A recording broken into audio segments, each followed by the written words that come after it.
네, 인사부터 드리고 시작하겠습니다. 네, 안녕하세요. 네, 저는 서정국어 원장 서정우이고요. 제 소개 간단히 드리면, 저는 원래 학원 강사를 논술로 시작을 했습니다. 한 10여 년 전에 그 강남 청솔에 이기반지라고 하는 논술팀이 있었는데 거기서 논술로 시작을 했어요. 근데 이 말씀을 먼저 드리고 시작하는 이유가 제가 지금 국어 강사를 하고 있기는 하지만 저는 기본적으로 읽고 쓰는 것이 근본적인 국어 능력을 향상시킬 수 있다고 생각하는 사람이거든요. 그래서 그쪽에 조금 그 초점을 맞춰서 교육을 진행하고 있다는 점을 미리 말씀드리고 싶고요. 네, 그 다음에 그 몇 년 전까지 김정중 국어라고 하는 학원에서 부원장 역할을 맡으면서 거기서 나오는 모든 교재, 모든 수업 내용, 모든 시스템 다 제가 만든 사람이고요. 네, 그리고 국악이랑 대천학원 출강하다가 올해부터는 서정국어에서 여기서만 하고 있습니다.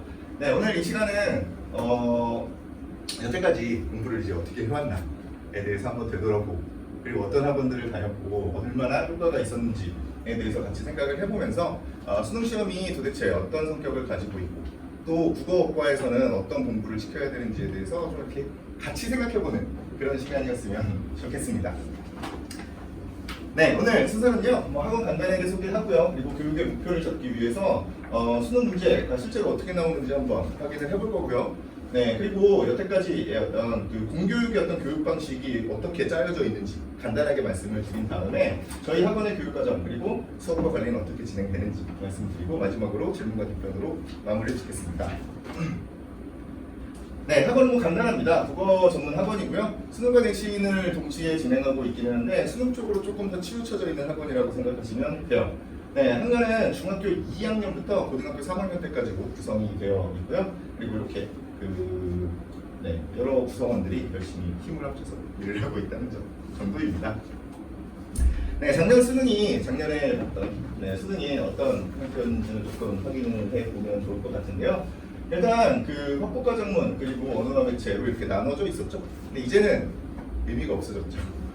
그래서 이 두 개가 다 나오니까 어차피 매체가 제외되면서 언어 그리고 합법과정문 문법이랑 합법과정문이 나오기 때문에 한 이것의 절반 정도 중간 정도에서 이제 평균점이 나온다고 생각하시면 되겠죠. 그래서 한 87점, 80점대 중후반쯤에서 1등급 컷이 정해질 텐데 이건 사실 해마다 다릅니다. 아시다시피 작년에 조금 어려웠던 거고요. 그 전해에는 90점대 거의 중반 가까이 나오는 쉬운 시험이었고요. 이런 식입니다. 그래서 난이도는 어차피 다 같이 어렵고 다 같이 쉬운 거니까 별로 그렇게 신경 쓰실 필요 없습니다. 그냥 내가 갈 길을 그냥 풋하게 걸어가면 아무 상관이 없어요. 그래서 일단 이 정도 그냥 이런 시험이다 라는 거고 그리고 뭘 많이 틀렸나 이렇게 보면 일단 저쪽은 업무가 포함되었으니까 업무였을 거고 이쪽은 환자였을 텐데 네, 어쨌든 그 상위에 있는 것들을 보면 대부분의 경우 이제 독서가 위에 이렇게 깔려 있습니다. 이 독서가 이제 비문학이죠. 그렇죠?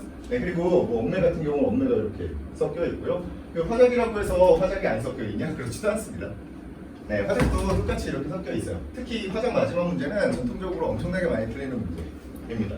이제 이걸 다 섭렵을 해야겠죠.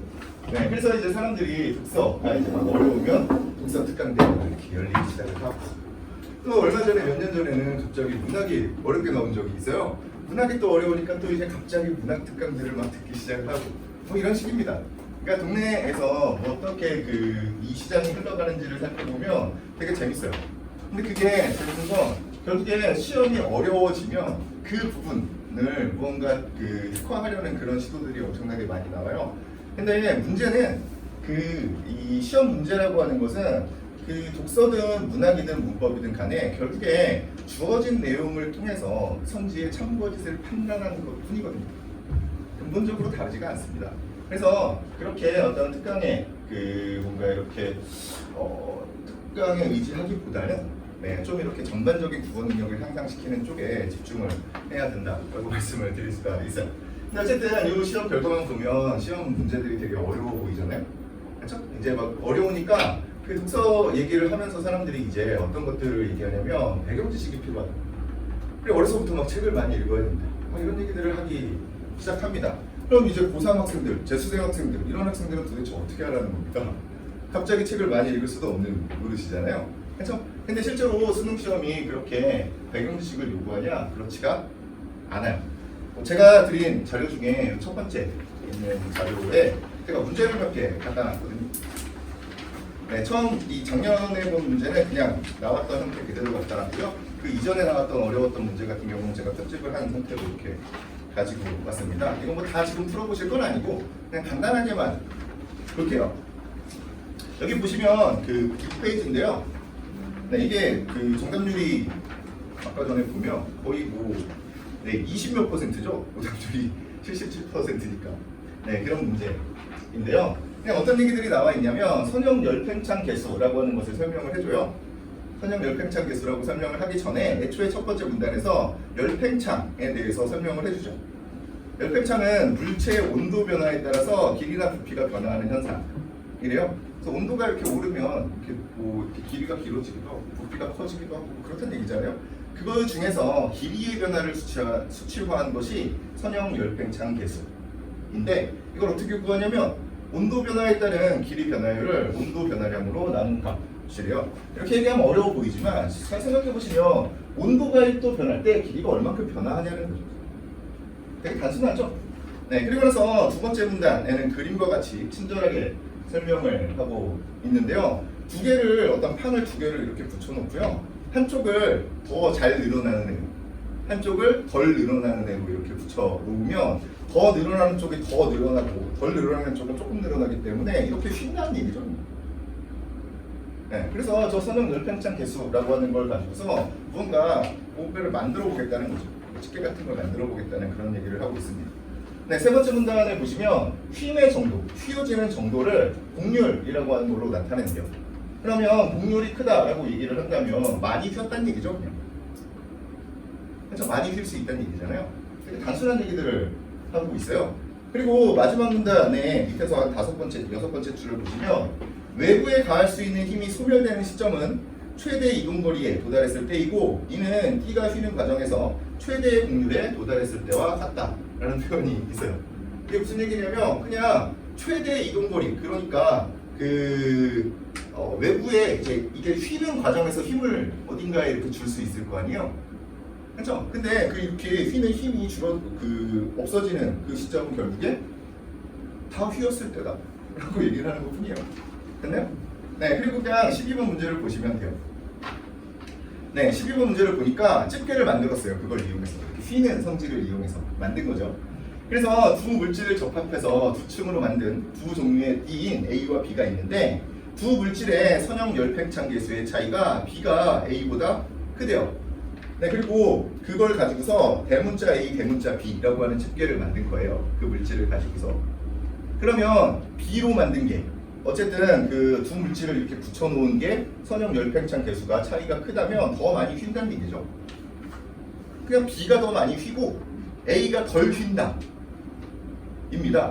그래서 밑에 어떤 얘기를 또 친절하게 설명을 해주고 있냐면 일단 온도 T0에서 A와 B의 모든 T는 평평한 형태, 집게가 그냥 여기 맨 처음에 그려져 있는 이 모양대로 이렇게 있었다는 얘기예요. 근데 일단 온도를 T1으로 올렸을 때는 B만 물체를 잡을 수 있었대요. T1까지 올렸더니 얘는 물체를 잡을 수 있을 만큼 이렇게 많이 휘었다는 얘기고요. 그렇죠? 네, 근데 그 A 같은 경우는 그만큼 휘지 않았다는 얘기죠. 어쨌든 그냥 B가 더 많이 휜다잖아요. 됐나요? 1번 선지 하나만 딱 볼게요. T0에서 T1으로 올렸을 때보다 T0에서 T2로 올렸을 때입니다. 그러면 온도를 그냥 더 많이 올렸다는 얘기죠. 그렇죠? 네, 온도를 더 많이 올렸을 때 A와 B 모두 외부에 가할 수 있는 힘이 소멸하는 시점에 곡률은 더 크다.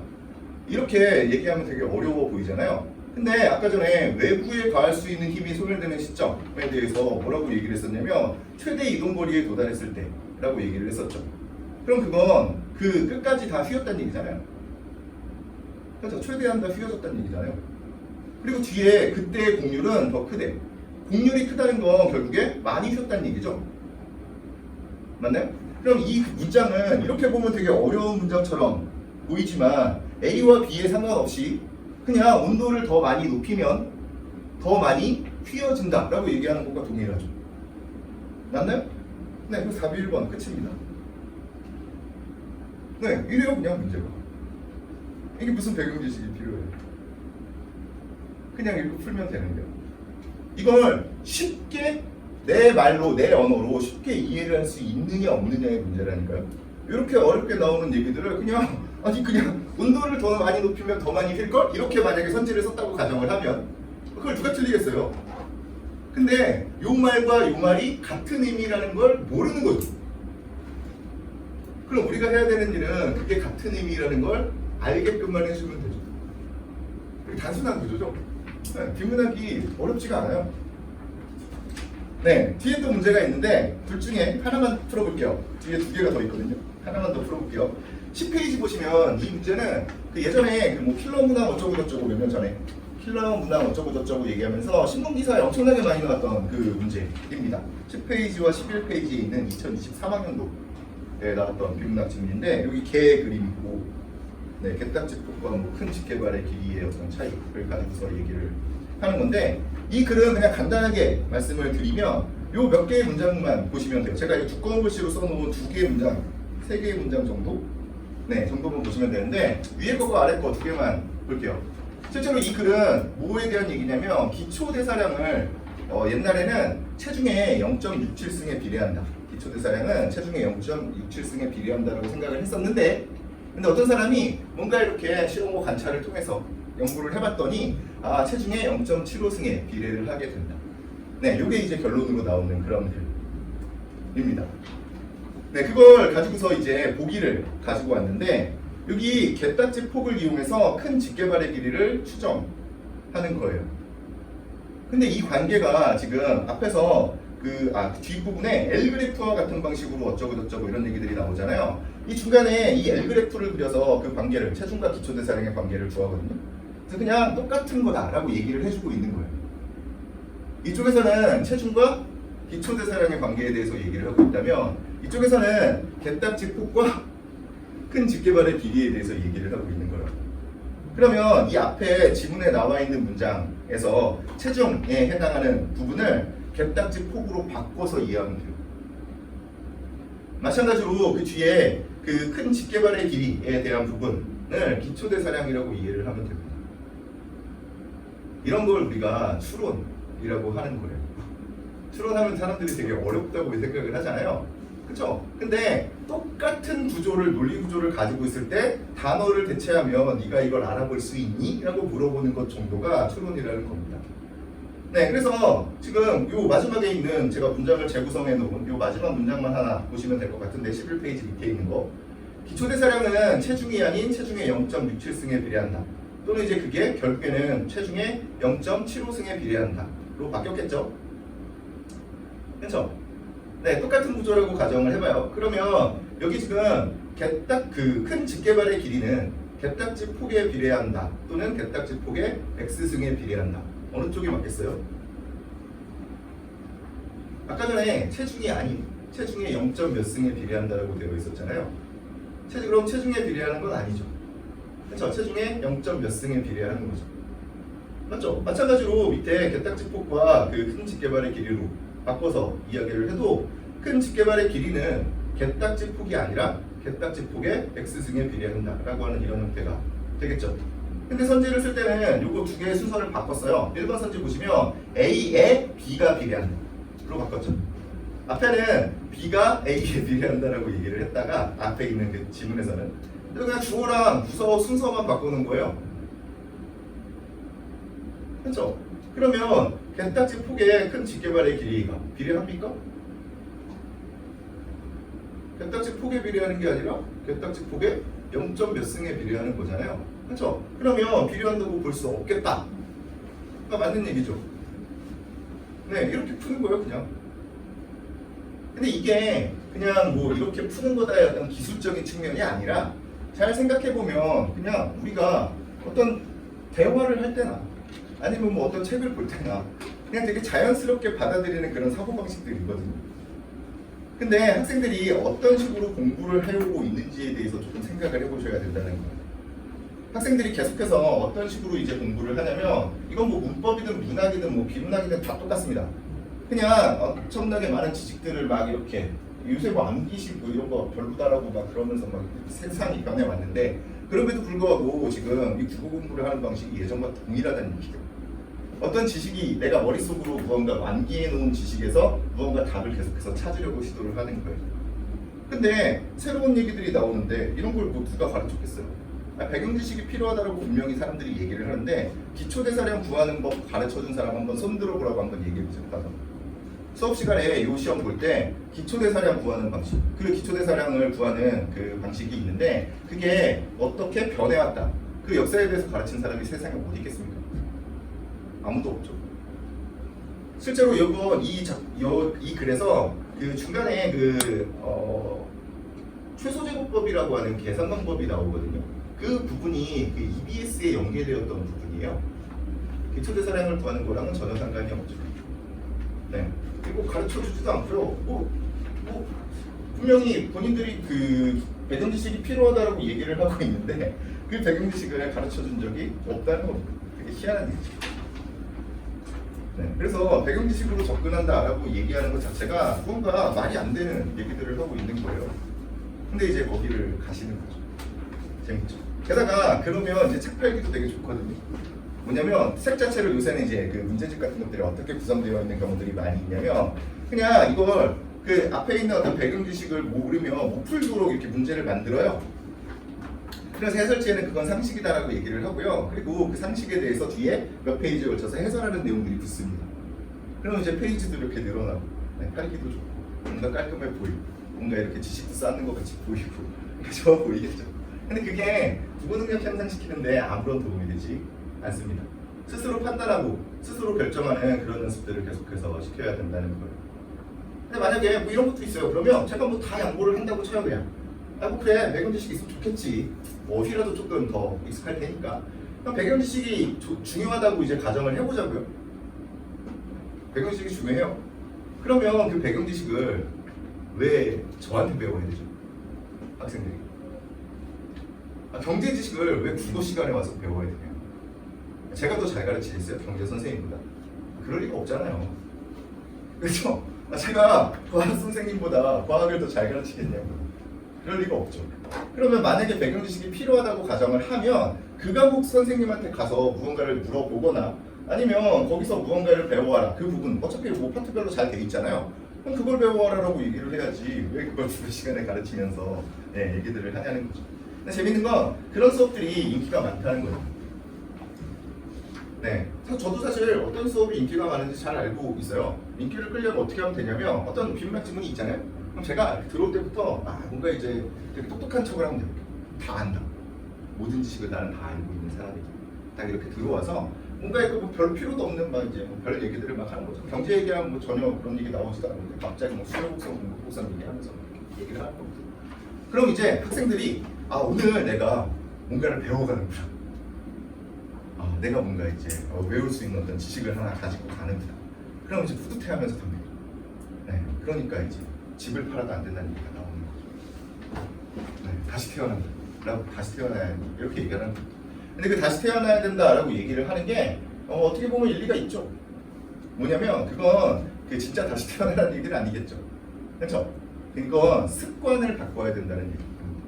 기본적인 공부 습관을 어떤 식으로 해야 될지에 대해서 생각을 해보라는 거죠. 네, 그걸 바꾸지 않으면 다시 태어나야죠. 어쩔 수가 없죠. 그렇죠? 네, 어려워하시는 문법도 하나 가지고 왔는데 이 문법 그냥 간단하게만 볼게요. 여기 학습활동을 보면 국어의 의존 형태 소에는 접사조사, 어미 등이 있다라고 얘기를 하고요. 그 의존 형태 소의 종류에 대해서 얘기를 하고요. 그 다음에 밑줄 쳐놓고 이 단어들이 어떻게 구성되어 있느냐를 그냥 물어보는 얘기입니다. 근데 사실 뭐 지금 뭐 다들 기억이 잘 안 나실 테니까 그냥 이렇게 넘어가도 상관이 없는데 제가 그냥 이것만 딱 말씀을 드릴게요. 저 접사, 조사, 어미 요 개념들은 중학교 1학년 때 배우는 개념입니다. 잘 생각을 해보셔야 돼요.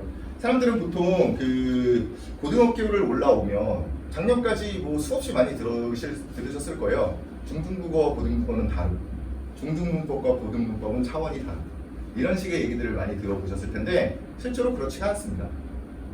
국어과라고 하는 과목이 실제로 그 중학교 1학년부터 고등학교 1학년 때까지로 국어라는 한 과목으로 이렇게 묶여 있어요.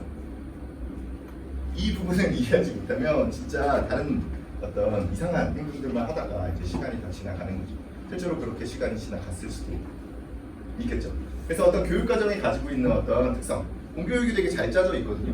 그 특성을 조금 생각을 해보셔야 돼요. 되게 기초적인 것들을 가지고서 수능에서 물어본다니까요. 네, 근데 갑자기 제가 이 중등 교육과정에 의해 이렇게 얘기를 하면 무슨 지금 고등학교 2학년 됐는데 이제 와서 중등이야 라고 생각을 하시겠지만, 원래 이 중등 교육과정이라는 말 자체가 중학교 1학년 때부터 고등학교 3학년 때까지를 통틀어서 하는 얘기입니다. 교과과정 자체가 그렇게 구성이 되어 있어요. 이건 실제로 그럴 수밖에 없는 게, 사실 생각해보시면 그 사범대학 나오신 분들이 이제 학교로 이제 가시는 거잖아요. 학교 선생님들이 되는 거잖아요. 학교 선생님들이 될 때 임용 통과하고 나면 중학교로 가시는 분들도 계시고 고등학교로 가시는 분들도 계십니다. 똑같은 교육을 받은 사람들이 똑같은 교육을 책임지고 있는 그런 시스템이에요. 그래서 그냥 이게 연속성을 빼고서는 이야기를 할 수가 없습니다. 네, 그래서 차후에 요 이제 뒤에 그 국어과 교육과정이라고 하는 요 부분이 있는데, 요걸 그냥 한번 나중에 살펴보시면 돼요. 그거 간단하게만 말씀을 드리면, 일단 여기 공통교육과정이라고 되어 있는 게 사실 뭐 중학교 1학년부터 3학년까지, 더 멀리 보면 초등학교 1학년 때부터라고 보시면 돼요. 근데 그 어떤 하나의 완결성을 가지고 있는 구조는 중학교 1학년부터 고등학교 1학년 때까지다. 공통국어 1, 2는 지나왔죠. 고등학교 1학년, 1학기, 2학기입니다. 이렇게 지나왔는데, 그 계속해서 똑같은 내용들을 계속해서 조금씩 반복하는 이런 구조로 교과서를 만들어 있어요. 그런 식으로 교육을 하고 있다고. 전혀 다른 것들이 나오지 않습니다. 독서 보면 그냥 독서의 영역이에요. 인문예술, 사회문화, 과학기술, 다양한 분야에 똑같습니다. 이게 나중에 제가 한 권의 책으로, 고등학교 이제 2학년부터 한 권의 책으로 다 바뀌잖아요. 그렇죠? 문학은 문학이 될 거고, 그렇죠? 화법과 언어가 있을 거고, 그렇죠? 독서와 작문이 있을 거 아닙니까? 한 권의 책으로 나와도 똑같은 걸 그냥 가르칩니다. 그냥 뭐하고 뿐이에요. 네, 마찬가지로 문학도 똑같아요. 서정서사 극교술입니다. 문학은 어떤 식으로 접근을 해야 되냐면, 애초에 여기서 제시하고 있는 것대로, 그 공교육의 교육과정에서 제시하고 있는 것대로 일단 각 갈래가 가지고 있는 기본적인 특성을 먼저 파악을 해야 돼요. 근데 이게 뭐 되게 어려운 얘기들을 하고 있냐? 그것도 아니에요. 그냥 서정문학이다 라고 얘기를 하면 그냥 시 같은 겁니다. 네, 시 같은 거. 뭐 현대시든 고전시든 그냥 시예요. 그러면 뭔가 운율이 있을 거고, 그렇죠? 뭐 시적 화자가 뭐 어떤 정서를 펼치고 있을 거 아닙니까? 그거를 이제 파악을 하라는 겁니다. 그래서 문제의 어떤 선지들 또는 학교에서 필기하는 내용들을 쭉 보면서 어떤 생각들을 하고 있어야 되냐면, 이 사람들이 왜 여기다가 필기를 해주고 있을까를 생각을 해봐야 되는 거예요. 예를 들면 뭐냐면, 그냥 뭐 파란 하늘이 어쩌고 이런 얘기가 나오잖아요. 그러면 어렸을 때부터 뭐 우리도 마찬가지죠. 우리도 이렇게 밑에다가 파란 밑에다가 시 이렇게 썼단 말이에요. 시각적 이미지. 그렇죠? 근데 파란색 나오면 그거 시각적 이미지고 모르시는 분 있어요? 만약에 개가 짖고 있으면 그거 청각적 이미지고 모르는 사람 있냐고. 근데 왜 필기를 해줬냐는 거예요. 이런 것들에 대한 의문이 먼저 전제가 되어야 된다는 거죠. 그래서 그것과 관련해서 애초에 뭘 배우고 시작을 하냐면, 감각적 이미지라고 하는, 감각적 심상이라고 하는 걸 먼저 배우고서 거기다가 필기를 시, 청 이렇게 해놓는 거죠. 그럼 이제 감각적 이미지라는 건 왜 시에서 중요할까요? 서정문학이라고 하는 건 정서를 펼쳐놓는 것을 기본으로 하고 있어요. 그래서 정서만 파악하면 됩니다. 나머지 주변 상황 같은 거 몰라도 아무 상관이 없어요. 그게 정상이에요. 모르는 게 정상이라고. 사람들은 시를 볼 때 이 사람 뭐 했던 사람이지? 또는 이게 시기가 언제지? 일제강점기인가? 이렇게 생각을 하지만 실제로 그런 것들을 알 필요가 없다는 거예요.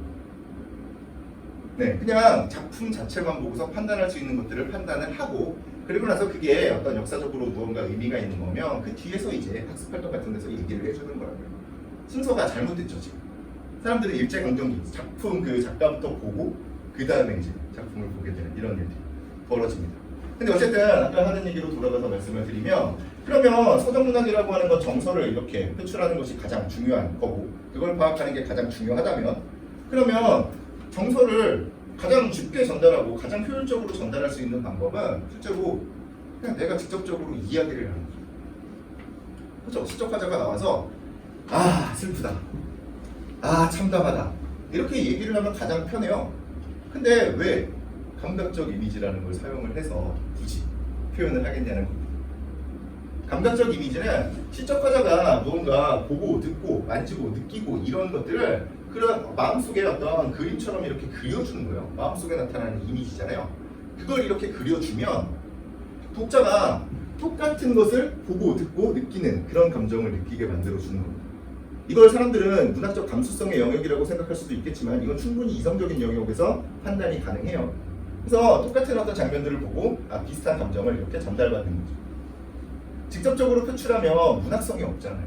문학으로서의 가치가 없죠. 네, 그래서 감각적 이미지를 그렇게 중요하게 생각하는 거다. 이렇게 보셔야 돼요. 중간에서 4개가 될 수밖에 없습니다. 이런 식으로 생각을 해가면서 어떤 한 작품 한 작품들을 읽어내야죠. 그래서 선지로 구성이 되는 건 이 서정갈래가 가지고 있는 기본적인 특성이 이 개별 작품에 얼마나 잘 반영이 되어 있느냐, 또는 반대로 이 개별 작품은 분명히 서정문학에 속하는 작품군에 속하는데 얘는 왜 일반적인 서정문학의 어떤 특징과 다르지? 요게 이제 선지로 등장을 합니다.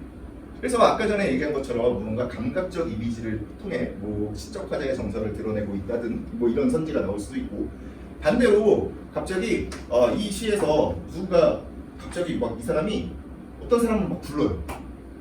부르고 이렇게 누구한테 뭐 그랬나? 막 이러면서 뭘 물어봐요.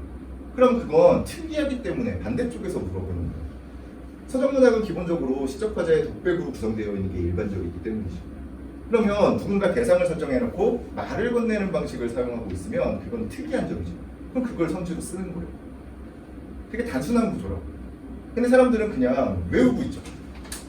작품을 외워서 뭐 하겠습니까?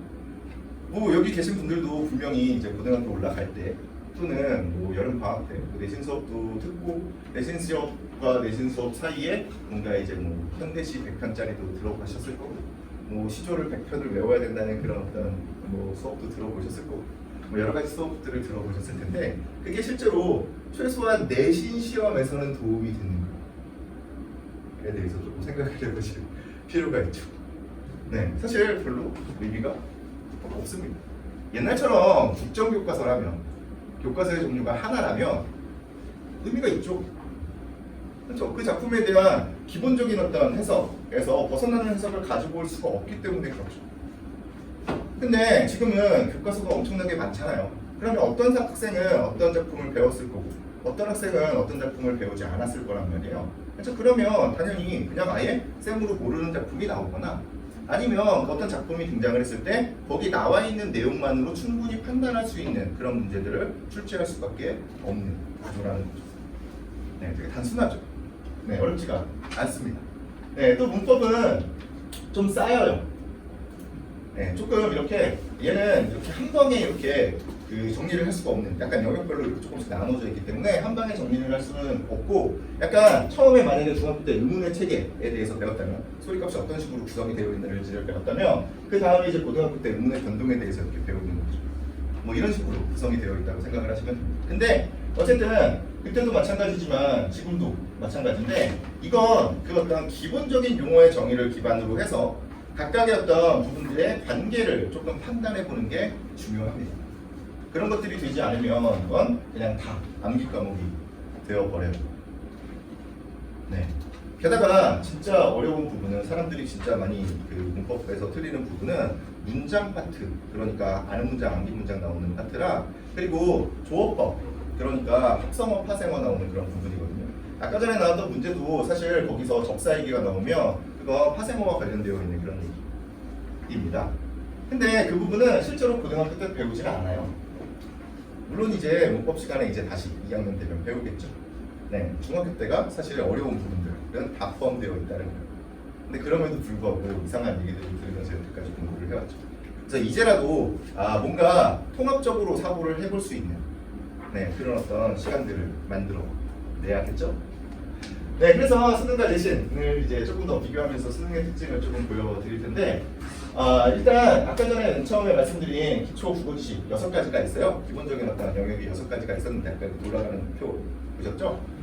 네, 그 6가지는 사실 양쪽에 공통적으로 들어간다고 생각을 하시면 됩니다. 근데 그냥 수능과 내신의 어떤 근본적인 차이는 어디서 오냐면 수능은 처음 보는 질문을 가지고 오는 거고요. 그리고 내신은 배운 내용을 기반으로 해서 문제를 풀게 되는 거죠. 네, 그래서 이게 우리가 생각을 해봤을 때 처음 보는 지문이니까 엄청나게 어렵겠지라고 생각을 하시겠지만 실제로 처음 보는 내용이기 때문에 누구나 인정할 수 있을 만한 선지가 답이 될 수밖에 없는 이런 구조를 가지고 있다는 거예요. 그래서 수능 얘기를 하면 기본적으로 뭐부터 머릿속에 담고 시작을 하셔야 되냐면 일단 수능은 어려운 시험이 아니다라고 하는 쪽을 먼저 전제로 깔아놓고 시작을 하셔야 돼요. 네, 그래서 그냥 이렇게 그냥 이렇게 문제만 이렇게 쭉 눈으로 보고 있으면 아 이게 답이겠구나 이렇게 나올 수 있게 이렇게 돼야 됩니다. 근데 어쨌든 그 수준까지 올라가기 위한 과정이 사실은 쉽지가 않죠. 왜냐면 그 과정까지 올라갈 수 있는 그 어떤 수준까지 올라갈 수 있는 과정은 실제로 무언가 어떤 그 기술적인 면이 존재할 수가 없거든요. 기술적으로 무언가 어떻게 푼다, 뭐 시간 안에 어떻게 푸는 방식이 있다라고 얘기를 하는데 솔직히 말씀드리면 그게 만약에 가능하다면 재벌이 되어 있겠죠. 재벌이 되어 있겠죠. 이건 그냥 뭐 우리나라에서 유명한 뭐 현 무슨 선생님 정도가 아니라 세계적으로 그 어떤 읽기 구조의 어떤 혁명을 가지고 온 거잖아요. 그래서 그 정도가 아니라 엄청난 부자가 되어 있을 겁니다. 게다가 그게 만약에 빨리빨리 읽고 막 이런 것들이 되게 효과적이라면 예전에 만약에 뭐 저랑 나이대가 비슷한지 잘 모르겠지만 제가 어렸을 때만 해도 속독 학원 같은 거 되게 많았거든요. 지금 어디 있어요 속독 학원? 빨리 읽는 게 그렇게 가능하다면, 빨리 읽는 게 그렇게 효율적이라면 그쪽이 잘 됐어야죠. 그렇죠? 안 돼요. 그렇게 읽을 수가 없기 때문입니다. 이건 그냥 천천히 그냥 하나하나 읽어내는 과정들을 통해서 결국에 내가 글을 이해하는 능력이 향상돼야만 그래야 속도가 붙는 거예요. 글을 읽는 속도가 느리다고 우리 애는 너무 느려 라고 생각을 하지만 그건 그냥 글을 읽는 그런 속도가 느린 게 아니라 글을 읽는 게 아니라 글을 이해하는 데 속도가 느린 거예요. 그럼 이제 여러 번 읽게 되면 더 느려지겠죠. 제가 그래서 이걸 실제로 실험해 본 적도 있거든요. 실제로 네가 그렇게 느리게 읽냐? 라고 얘기를 하면서 그럼 진짜 이거 소리내서 한번 읽어보자를 해본 적도 있어요. 소리내서 그 45문제를 다 읽어도 1시간도 채 안 걸려요. 근데 잘 생각해 보시면 소리내서 읽는 것과 눈으로 읽는 것 어느 쪽이 훨씬 더 빠른 게 정상적입니까? 눈으로 읽는 게 훨씬 더 빠른 게 정상적이죠. 실제로 물리적으로 그걸 못 읽을 만한 시간을 가지고 있지 않다는 거예요. 다만 사람들은 여러 번 읽고 또 보고 이해가 잘 안 되고 그러니까 그게 느려지는 거예요. 근데 그거에 대한 해결책으로 무언가 시간을 재고 문제를 풀라니요. 이게 무슨 말도 안 되는 얘기입니까? 시간 재고 문제를 풀면 갑자기 그게 풀어져요. 물론 많이 읽어보는 그런 과정들을 통해서 그 독서 능력이 향상될 수는 있겠죠. 근데 무조건 그걸 짧은 시간 안에 계속해서 풀려고 시도들을 하다 보면 결국에 그 수준으로 그냥 계속해서 귀결되어 있는 거죠. 그냥 이건 뭐 사람들이 많이 얘기하는 것 중에 하나인데 100m를 9초에 뛰기 위해서 9초만 뛰어보는 거예요. 맨날 9초만 뛰어보는 겁니다. 최소한 100m를 뛰어는 봐야 될 거 아니에요. 그리고 그 시간을 줄이기 위해서 무언가 웨이트 트레이닝도 하고 뭔가 이제 어떤 체계적인 무언가를 해야 되잖아요. 당연한 얘기지 않습니까? 근데 다들 9초 동안만 뛰게 하는 겁니다. 9초만 딱 뛰어. 9초 동안 무조건 뛰어. 결과가 나올 수가 없어요. 애초에. 그래서 독서 교육은 무언가 이렇게 좀 천천히 이렇게 만들어줘야겠다. 이거 되게 역설적인 얘기인데요. 천천히 읽어야 빠릅니다. 네, 그래서 저희 학원의 그 슬로건이 천천히 그리고 바르게 서어죠. 천천히 숫자에 바르게 존재입니다. 네, 게다가 제 이름과도 같습니다. 되게 우연찮게 그렇게 만들어졌어요. 네, 근데 어쨌든 그렇기 때문에 사람들이 이제 되게 쉬운 건데도 어렵다고 생각을 하고 왜냐면 사람들은 암기된 지식을 기반으로 해서 판단하는 것에 익숙해져 있으니까 직접적으로 내가 추론해보는 것들에 대해서 뭔가 두려움을 느끼고 있어서 그렇습니다. 네, 근데 실제로 어려운 건 아니다 라고 생각하시면 돼요. 근데 재밌는 건 뭐냐면 그러면 반대로 내신은 그냥 암기만 하면 되는데 그러면 내신 시험은 잘 봤냐는 거죠. 성적들이 다 엄청 좋으신가요? 그렇진 않겠죠. 모두가 다 좋을 수는 없잖아요. 게다가 성적이 좋아도 성적은 분명히 꽤 괜찮은 것 같은데 등급이 안 나오는 경우들도 생각보다 되게 많습니다. 국어시험은 기본적으로 어렵지가 않죠. 아니 1등급 컷이 막 90몇 점이 나오는 시험이 무슨 어려운 시험입니까? 그냥 사람들이 경쟁이 심하니까 등급이 갈리는 것 뿐이지. 그렇죠? 근데 어쨌든 저쪽에 대해서 얘기할 때 암기에 대해서만 이야기를 하는데 실제로 거기는 암기만 가지면 풀 수 있냐? 그렇지가 또 않다는 거예요. 지금 뭐 내신을 아직 놓지 않은 친구들도 있고 내신 공부도 계속해서 해가야 될 거 아닙니까? 그럼 이제 그쪽도 다시 한번 생각을 해보셔야 되는데 그냥 외워서 되는 문제가 아니라는 거예요. 이게 왜 그럴 수밖에 없냐면 제가 예전에 그 어떤 그 경기 오고 다니는 학생이었는데 한 5년도 넘은 것 같은데 네, 경기 오고 다니는 학생 내신 수업을 했었는데 저는 내신 수업을 해도 다 써보게 하거든요. 직접 그 내용들을 학습표도 다 진짜 써보게 해요. 근데 그 학생은 뭐 이렇게 써보라고 했더니 진짜 그 자습서에 나와 있는 그 내용들 있잖아요. 그 내용이랑 진짜 거의 똑같이 써요. 그래서 암기력이 진짜 뛰어나구나. 얘는 뭐다 가져오겠지 라고 생각을 했거든요. 근데 그 친구가 한 90점 맞아오더라고요. 네, 그래서 뭔가 이상하다. 그래서 이렇게 물어봤어요. 그래서 딱 틀린 문제 이렇게 보면서 물어보는데 아니 이거 네가 저번에 여기 학습활동에 쓴 내용 이거 그대로잖아. 선지에 그대로 나와 있잖아. 라고 얘기를 하는데 이게 똑같은 얘기예요? 라고 얘기를 한다고. 이게 뭔 얘기냐면 학교 선생님들도 되게 똑똑하신 분들이에요. 그러면 자습서에 나와 있는 내용이나 아니면 본인이 필기해준 내용을 그냥 토시 하나 안 틀리고 그대로 선지로 구성하지 않는다고. 단어를 대체하거나 논리구조를 바꿔서 선지로 만들어 놓으신다는 거죠. 근데 그 문장과 이 문장의 일치 불일치를 판단하지 못하는 거예요. 그러면 내신 시험도 잘 볼 수가 없죠. 근데 궁극적으로 그 수능 시험은 그런 어떤 유형으로 문제가 나오고 있기 때문에 그렇습니다. 앞에 나와 있는 문장과 그 지문에 나와 있는 문장과 이 선지에 나와 있는 문장의 어떤 일치 불일치를 찾게끔 계속해서 얘기를 하고 있기 때문에 그렇습니다. 그럼 이제 못 풀겠죠. 이쪽도 못 풀고 저쪽도 못 풀고 이런 문제가 생깁니다. 그래서 평소에 뭐 이제 그 요새 학원계의 어떤 분위기가 약간 이런 식이잖아요. 이렇게 어떤 학교를 딱 이제 가게 되면 그 학교 전문으로 뭔가가 이제 다 짜여지고 그 학교 내신 시험에 이렇게 맞춰서 뭔가를 해야 된다라고 얘기들을 하면서 그런 식으로 이제 시장을 만들어놨어요. 근데 실제로 별로 그 학교의 특징 어쩌고 저쩌고 저도 뭐 일단 뭐 어떤 내신 설명에 이렇게 하면 이 학교는 이런 특징이 있습니다라고 이렇게 얘기를 합니다. 근데 사실 근본적으로 별로 다르지가 않아요. 학교들의 어떤 시험 패턴이 별로 다르지 않습니다. 다루는 내용이 어차피 뻔한데요. 다루는 내용이 뻔하고 그리고 어떤 학교는 그냥 부교재를 좀 사용하는구나. 어떤 학교는 그냥 여기 아까 전에 고등학교 1학년 때 나오는 또는 고등학교 2학년 때 문학책에 나오는 그것만 가지고 하는 게 아니라 뭔가 이제 조금 더 광대한 어떤 범주를 가지고 와서 모의고사도 가지고 오고 하는구나. 근데 그게 뭐가 달라요? 결국엔 다 똑같은 내용입니다. 다 똑같은 내용입니다. 제가 내신 뭐 거의 안 해본 학교 없거든요. 근데 진짜 다른 학교는 딱 하나 있었어요. 민사고. 민사고는 진짜 소설 모음집을 이렇게 갖다 주고서 그걸 가지고서 토론식 수업을 했었어요. 그걸 가지고 이제 시험을 봐야 되는 그런 문제들이 있었는데 그런데 제외하고는 다를 게 전혀 없어요. 다 똑같아요. 그래서 그런 식으로 이제 접근을 하면서 계속해서 찾는 것이 내가 만약에 2학년 그 1학기 때 어떤 문학을 그 학교 내신에서 배우면 겨울방학 때 찾는 수업은 그 작품 이렇게 겹치는 것들이 이렇게 있는 수업들이 없나? 또는 그 학교 그 내신과 관련되어 있는 선생님들이 어떤 수업을 열지 않을까? 그런 식의 어떤 수요가 있기 때문에 그렇게 다 열려 있는 거죠. 근데 그걸 여러 번 보면 뭐합니까? 글 자체를 스스로 읽어보는 습관을 들이는 게 훨씬 더 중요한 거죠. 그거 미리 한번 본다고 해서 그 문제를 맞출 수 있느냐? 그렇지도 않아요. 똑같은 내용을 똑같이 반복하면 뭐가 좋습니까? 똑같죠. 네. 그런 부분들 하나 생각해 보시면 좋을 것 같아요. 그래서 저쪽도 이쪽도 마찬가지로 일단 기본적인 어떤 추론 능력이 필요하고 이 기본적인 추론 능력을 기르려는 그런 어떤 노력들이 필요하다. 됩니다.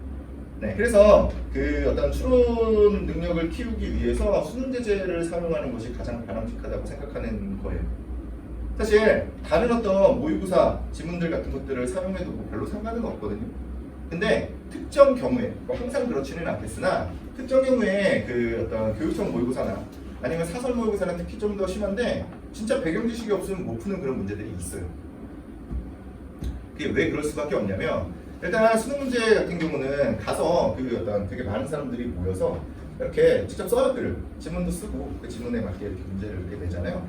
근데 교육청 모의고사를 보시면 교육청 모의고사 이제 보는 거 이제 성적표 가방 이제 가져올 거 아니에요. 문제지랑 그러면 그 해설지를 한번 보시면 비문학 같은 거 보면 이렇게 출처가 나오거든요. 어디서 이렇게 발췌해 왔다가 근데 어떤 전체 글에서 한 부분을 발췌했을 경우에 이 글 자체가 완결성을 가지고 있을 가능성이 생각보다 그렇게 높지가 않아요. 그럴 수밖에 없겠죠. 전체의 일부니까요. 네, 이 한 편의 글로서 어떤 가치를 얘기하기가 조금 어렵습니다. 게다가 그거는 어쨌든 뭐 좋은 글들이기는 하겠으나 문제가 되는 건 뭐냐면 전체의 한 부분이라면 원래 글을 쓸 때는 앞에서 어떤 내용들을 이렇게 쭉 쓰면서 무언가 논의가 이렇게 전개가 돼 나가잖아요. 그러면서 앞에서 무언가 결론으로 만들어 놓은 것이 다시 전제가 되어서 이 뒤에 설명하는데 쓰이겠죠. 그렇죠? 그러면 앞에서 무언가 결론을 낸 이 배경 지식이 없으면 이 뒤에 있는 걸 모르는 경우들이 생각보다 있다는 거예요. 물론 최대한 그렇게 안 만들기 위해서 문제를 좀 잘 내시겠지만 어쨌든 태생적으로 그런 어떤 문제들이 생길 수밖에 없는 구조입니다. 네, 그래서 만약에 지금이든 아니면 1학년 때든 뭐 이렇게 만약에 문제집, 모의고사 문제집 같은 것들을 사주시려면 1, 2학년 모의고사를 가지고서 책을 엮은 책은 안 사주시는 게 더 나아요. 그냥 3학년 거 사주시는 게 더 좋습니다. 네, 실제로 이게 한 몇 년 전, 10년, 10년도 안 된 것 같은데 그때까지만 해도 고1, 2에 보는 그 전국연합 학력평가를 가지고서 문제집을 만들어서 출판사에서 나오지도 않았어요. 네, 아예 안 나왔다고요. 그냥 그 수능이랑 그 6월 모의평가, 9월 모의평가 요것만 묶어서 나왔었다. 근데 그게 왜 나왔겠어요? 전국연합 학력평가 문제집. 그것만 가지고선 돈이 안 되니까요. 내가 이걸 1학년 때 샀으면 3학년 모의고사를 1학년에 샀으면 2학년 때 그걸 사겠냐고. 똑같은 거. 안 사죠. 네, 그러니까 그렇게 나오는 거 뿐입니다. 그래서 3학년 거 이렇게 주시면 됩니다. 그럼 이제 진짜 수능 시험이 어떤 성격을 가지고 있는지를 확인을 해보면 좋을 것 같은데요. 대학 교육에 필요한 수업 능력을 측정한다라고 교육과정 평가원에서 밝히고 있는 내용입니다. 대학 교육 자체가 무언가 전문적이고 깊은 지식을 배우는 그런 대학 교육이 그런 어떤 성격을 가지고 있다면 우리가 고등학교 수준에서 하는 작업은 거기에 필요한 수학 능력, 거기에 접근할 수 있는 능력 정도만 보겠다는 거예요. 어떤 책들이 각각의 어떤 전공들을 가지고 있을 텐데 그 전공 책이 나오면 그걸 그냥 읽을 수는 있을까? 책 보면 이해는 할 수 있을까? 그 정도까지만 보겠다는 얘기입니다. 그래서 애초에 배경 지식을 배제하고서 문제를 내려고 시도를 하고 있어요. 그리고 밑에 고등학교 교육과정의 내용과 수준에 맞는 출제가 안다고 하기 때문에 그 어떤 교육과정에 대해서 한 번씩 살펴보면서 공교육을 조금 신뢰할 필요가 있죠. 학교 수업도 좀 잘. 네, 그리고 밑에 개별 교과의 특성을 바탕으로 해서 신뢰도와 타당도를 갖춘 시험이다 라고 되어 있는데 이건 조금 재밌는 부분이 있습니다. 이게 시험이라고 하는 건 실제로 객관성과 타당성 또는 신뢰성 이런 것들을 갖기가 되게 어렵죠. 그렇죠? 근데 되게 재밌는 건 이 반대로 만약에 그 주변에 아는 분들 중에 국어과와 관련되어 있는 어떤 일을 하거나 아니면 무언가 이제 문해력 쪽에 약간 조예가 깊으신 이런 분들이 분명히 있으실 거예요. 그렇죠? 네, 그런 분들이 있으시면 어디 학원 가서 이렇게 상담받는 거 말고요. 그분 진짜 친한 사람이어야 돼요. 그분한테 이제 이렇게 물어봅니다. 혹시 우리 애가 잘 이렇게 국어 능력이 조금 떨어지는 것 같은데, 문해력이 좀 떨어지는 것 같은데, 이걸 어떻게 해결하면 좋을까? 라고 물어보잖아요. 그러면 한 10에 8, 9명은 뭐라고 대답을 할 거냐면 그냥 뭐 괜찮은 글 올라다가 읽기하고 관심 분야면 펴주고 읽기하고 그리고 그걸 스스로 요약 정리하게 만들어주고 그 다음에 그걸 그냥 같이 한번 봐주기만 하면 된다 라고 얘기를 할 거예요. 이게 거짓말 같지만 실제로 그게 공감대가 형성되어 있어요. 문해력을 어떻게 향상시킬 거냐에 대한 그런 어떤 공감대는 이미 형성이 되어 있습니다. 근데 그걸 가지고서 수업으로 구현하기가 힘들기 때문에 게다가 힘들게 구현을 하더라도 인기가 없기 때문에 네, 그렇기 때문에 안 하는 거죠. 똑같은 얘기를 하는 이제 저랑도 이제 같이 얘기를 하면서 똑같은 얘기를 하는 그런 강사분들도 설명회 하면 그 얘기를 안 해요. 설명회 나왔을 때는 지금 큰일 났습니다. 국어 어렵습니다. 빨리 배경식 쌓아야죠. 이렇게 얘기를 한다고. 어쩔 수가 없어요. 없을 수가 없는 그런 부분들이 많이 있습니다. 근데 이 얘기를 제가 왜 말씀을 드렸냐면 그럼 결국에 무언가 읽고 쓰는, 직접 써보는 서술형 문제가 바람직한 시험의 방식이어야 되는 거잖아요. 근데 수능 시험은 왜 객관식으로 분류하는 거예요? 이게 수능 시험을 만약에 주관식으로 본다, 서술형으로 본다, 논술형으로 본다 라고 하면 엄청난 반발이 예상되기 때문에 그렇습니다.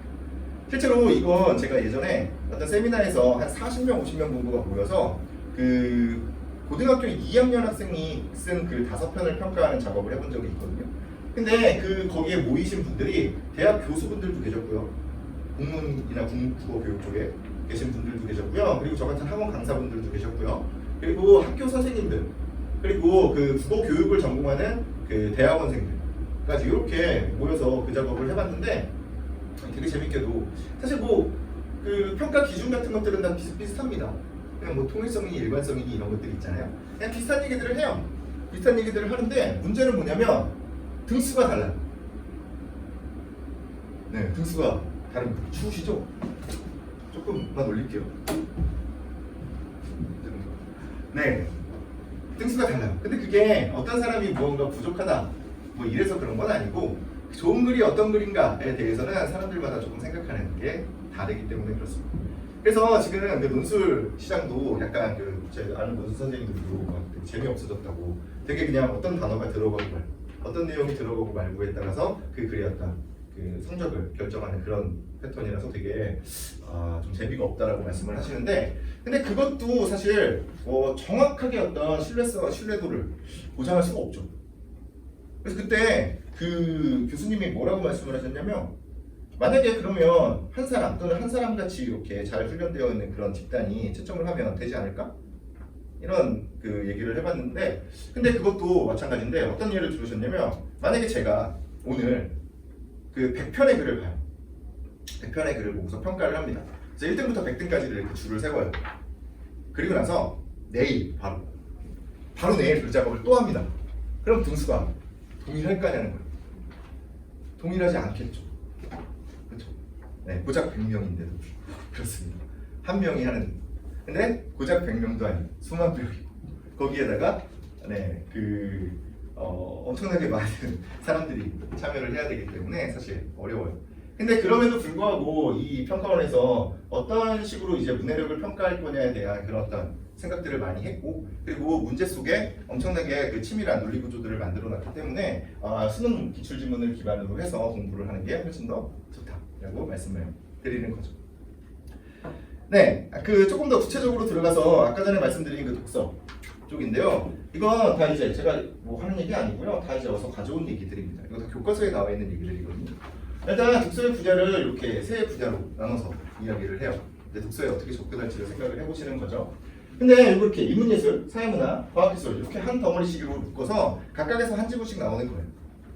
네, 이렇게 생각하시면 되는데 이 세 개 딱 보시고 혹시 공통점이 보이시나요? 이 세 가지의 공통점. 네, 제주 담기. 네, 비판적으로 이해한다입니다. 그래서 제재에 담겨 있는 각각의 어떤 내용들을 그냥 비판적으로 이해만 하면 되죠. 간단하죠. 이게 그냥 독서입니다. 근데 이 비판적으로 이해하는 게 그럼 도대체 뭐냐를 살펴봐야겠죠. 여기 이제 비판적 읽기라고 하는 부분이 있잖아요. 그래서 뭐를 잘 비판적으로 보면 되냐면 관점이나 내용, 그리고 표현 방법, 의도나 신념 이런 것들을 보면 된대요.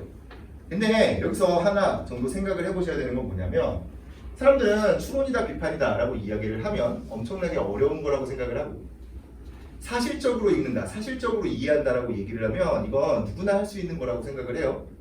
근데 실제로 누구나 할 수 있거든요. 누구나 할 수 있는데 문제는 뭐냐면 실제로 그걸 하고 있냐는 거예요. 사실적 이해를. 제가 그냥 이렇게 여쭤보면 가슴에 한번 손을 얹고 이렇게 생각을 해보세요.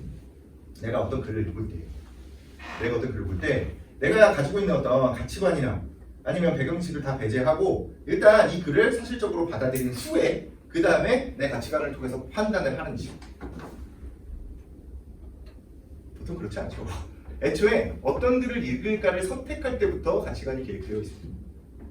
근데 어린 학생들에게는 일단 사실적으로 읽어내는 그런 능력들을 만들어줘야 돼요. 그렇게 편견 없이 글을 어떤 글이나 말이나 이런 것들을 볼 수 있는 능력을 만들어줘야 됩니다.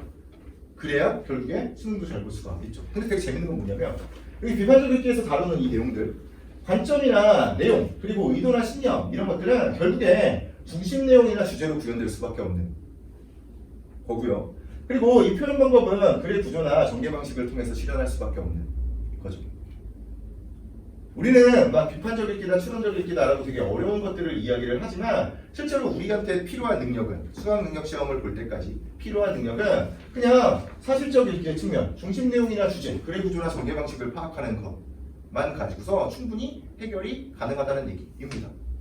갑자기 무슨 어떤 사람의 정치적인 신념을 다룬 그런 어떤 글이 수능 지문에 나오겠어요? 그럴 리가 없잖아요. 그래서 만약에 그런 어떤 내용을 실기 위해서는 어떤 둘 이상의 어떤 사람들의 주장을 비교대조하는 글로 구성이 되어 있겠죠. 그럼 결국에는 그 내용을 파악하는 것에 불과한 거잖아요. 그렇죠? 그래서 이 사실적 읽기의 측면을 조금 강조를 해야 된다라고 하는 거를 일단 생각을 하셔야 되고요. 그럼 이제 사실적 읽기는 도대체 뭐냐? 여기 지금 보시면 이거 어차피 교과서 여기서 가지고 온 건데요. 일반적으로 글은 그 종류에 따라서 관습적인 구조를 갖추고 있는 경우가 많대요. 그러면서 예를 들어서 논설문은 서론, 본론, 결론, 네 구조. 설명문이면 처음, 중간, 끝, 3단 구성 이런 거 있잖아요. 네, 그렇게 된대요. 이게 지금 구조입니다. 어렵지 않죠?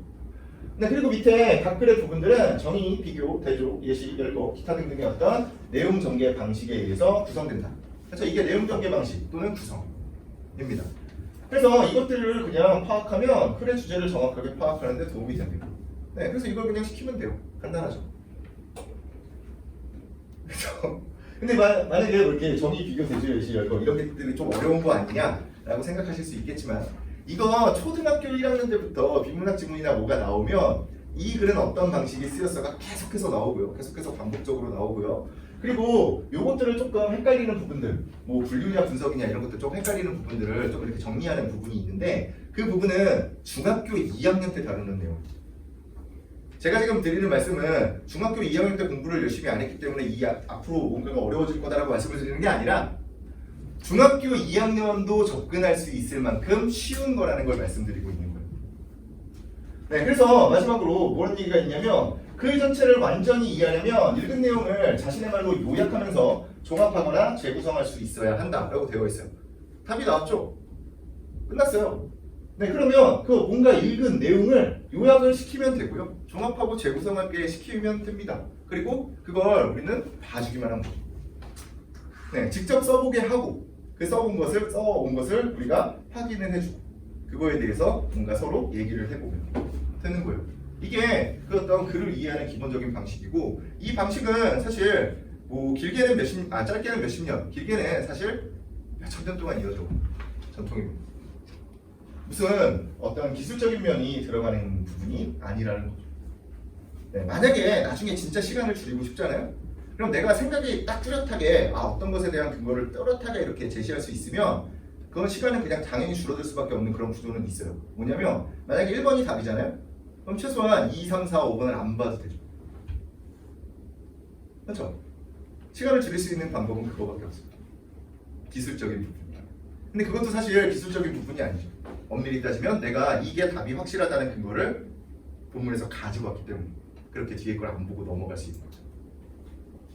네, 그래서 이렇게 그냥 하면 됩니다. 독서에 답이 나와 있어요. 네, 배경식 뭐 이런 거 쌓을 필요 없습니다. 네, 다 쓸데없는 짓 하고 있는 거죠. 네, 이제 문법 쪽 어려워하시니까 또 이제 문법 쪽도 한번 볼게요. 문법은 보통 이제 암기 과목이라고 생각을 하세요. 그렇죠? 암기해야 될 내용이 엄청나게 많다고 생각을 하시잖아요. 근데 실제로 그런가에 대해서 얘기를 하면 저는 아니다라고 제가 자신 있게 말씀을 드릴 수 있습니다. 일반적인 어떤 수업들을 보면 진짜 암기를 많이 시키는 경우들이 많이 있어요. 근데 실제로 암기냐? 그렇지가 않아요. 이걸 단적으로 제가 증명을 할 수가 있는데 고등학교 3학년 되면 수능 특강이라고 하는 책이 나오잖아요. EBS에서 나오는. 그렇죠? 그래서 그게 지금 체제에서는 언어와 매체에서 언어 부분이 문법이잖아요. 그렇죠? 그럼 거기에 나와 있지 않은 내용을 수능에서 내지 않겠죠. 그럼 거기에는 모든 것들이 다 설명이 되어 있을 거 아닙니까? 그렇죠? 그러면 언어와 매체에서 언어가 몇 페이지인지만 세워보면 되죠. 거기서 그 페이지를 세워볼 때 문제에 해당하는 부분들 다 빼고 그 해설만 세워보면 되죠. 몇 페이지 될 것 같아요? 보통 해마다 조금씩 다른데 약 20페이지 안팎 정도 됩니다. 초등학교 1학년 때부터 고등학교 3학년 때까지 12년 동안 공부를 하고요. 그리고 이걸 모국어로 사용하고 있는 우리가 20페이지짜리의 정보를 암기 과목이라고 접근을 하고 있는 되게 희한한 일이 벌어지고 있는 겁니다. 물론 모든 학문은 외워야 되는 부분이 분명히 있어요. 기본적인 용어에 대한 정의는 공유를 하고 있어야 그 다음에 얘기가 되기 때문에 그렇습니다. 그래서 외워야 된다라고 얘기하면 이런 기초적인 용어들만 외우면 돼요. 이 표는 품사표거든요. 여기 지금 명사, 대명사, 수사 뭐 이런 것들 있잖아요. 네, 단어를 어떻게 이제 분류를 하느냐에 대한 이 품사표인데 이 품사표는 중학교 1학년 때 배우는 거예요. 물론 그 이전에도 배우죠. 초등학교 때도 또 배울 거예요. 근데 그 어쨌든 중학교 1학년 때부터 이렇게 시작을 해서 6년만 생각을 해봐도 중학교 1학년 때 배웁니다. 엄청나게 쉽고 기초가 되는 부분이라는 거죠. 근데 되게 재밌는 부분은 뭐냐면 제가 이걸 다 빈칸으로 뚫어요. 빈칸으로 다 뚫어놓고 그 다음에 그냥 예를 들어서 중학교 2학년과 중학교 3학년을 이렇게 데려다 놓고 이걸 한번 채워봐라 라고 얘기를 하잖아요. 그럼 누가 더 잘 쓸까요? 네, 이거 약간 그 어떤 답을 그쵸? 질문의 의도가 너무 뻔히 보이는 그런 질문인데요. 중학교 2학년이 실제로 더 잘 씁니다. 왜 그럴까요? 네, 배운 지 얼마 안 돼서 그렇습니다. 근데 이게 그냥 우리가 우스갯소리로 이렇게 얘기하면서 넘어갈 수 있는 문제이긴 한데 실제로 되게 큰 문제예요. 사람들은 무언가를 그냥 외우고서 끝난다는 얘기죠. 근데 이게 어디랑 또 이어질 수가 있냐면 그 아까 전에 그런 문제들과도 이어질 수 있고 그리고 그 당장 딱 중학교 3학년쯤 되면 이제 아까 제가 되게 진짜 어렵다는 그 문장 파트가 나오거든요.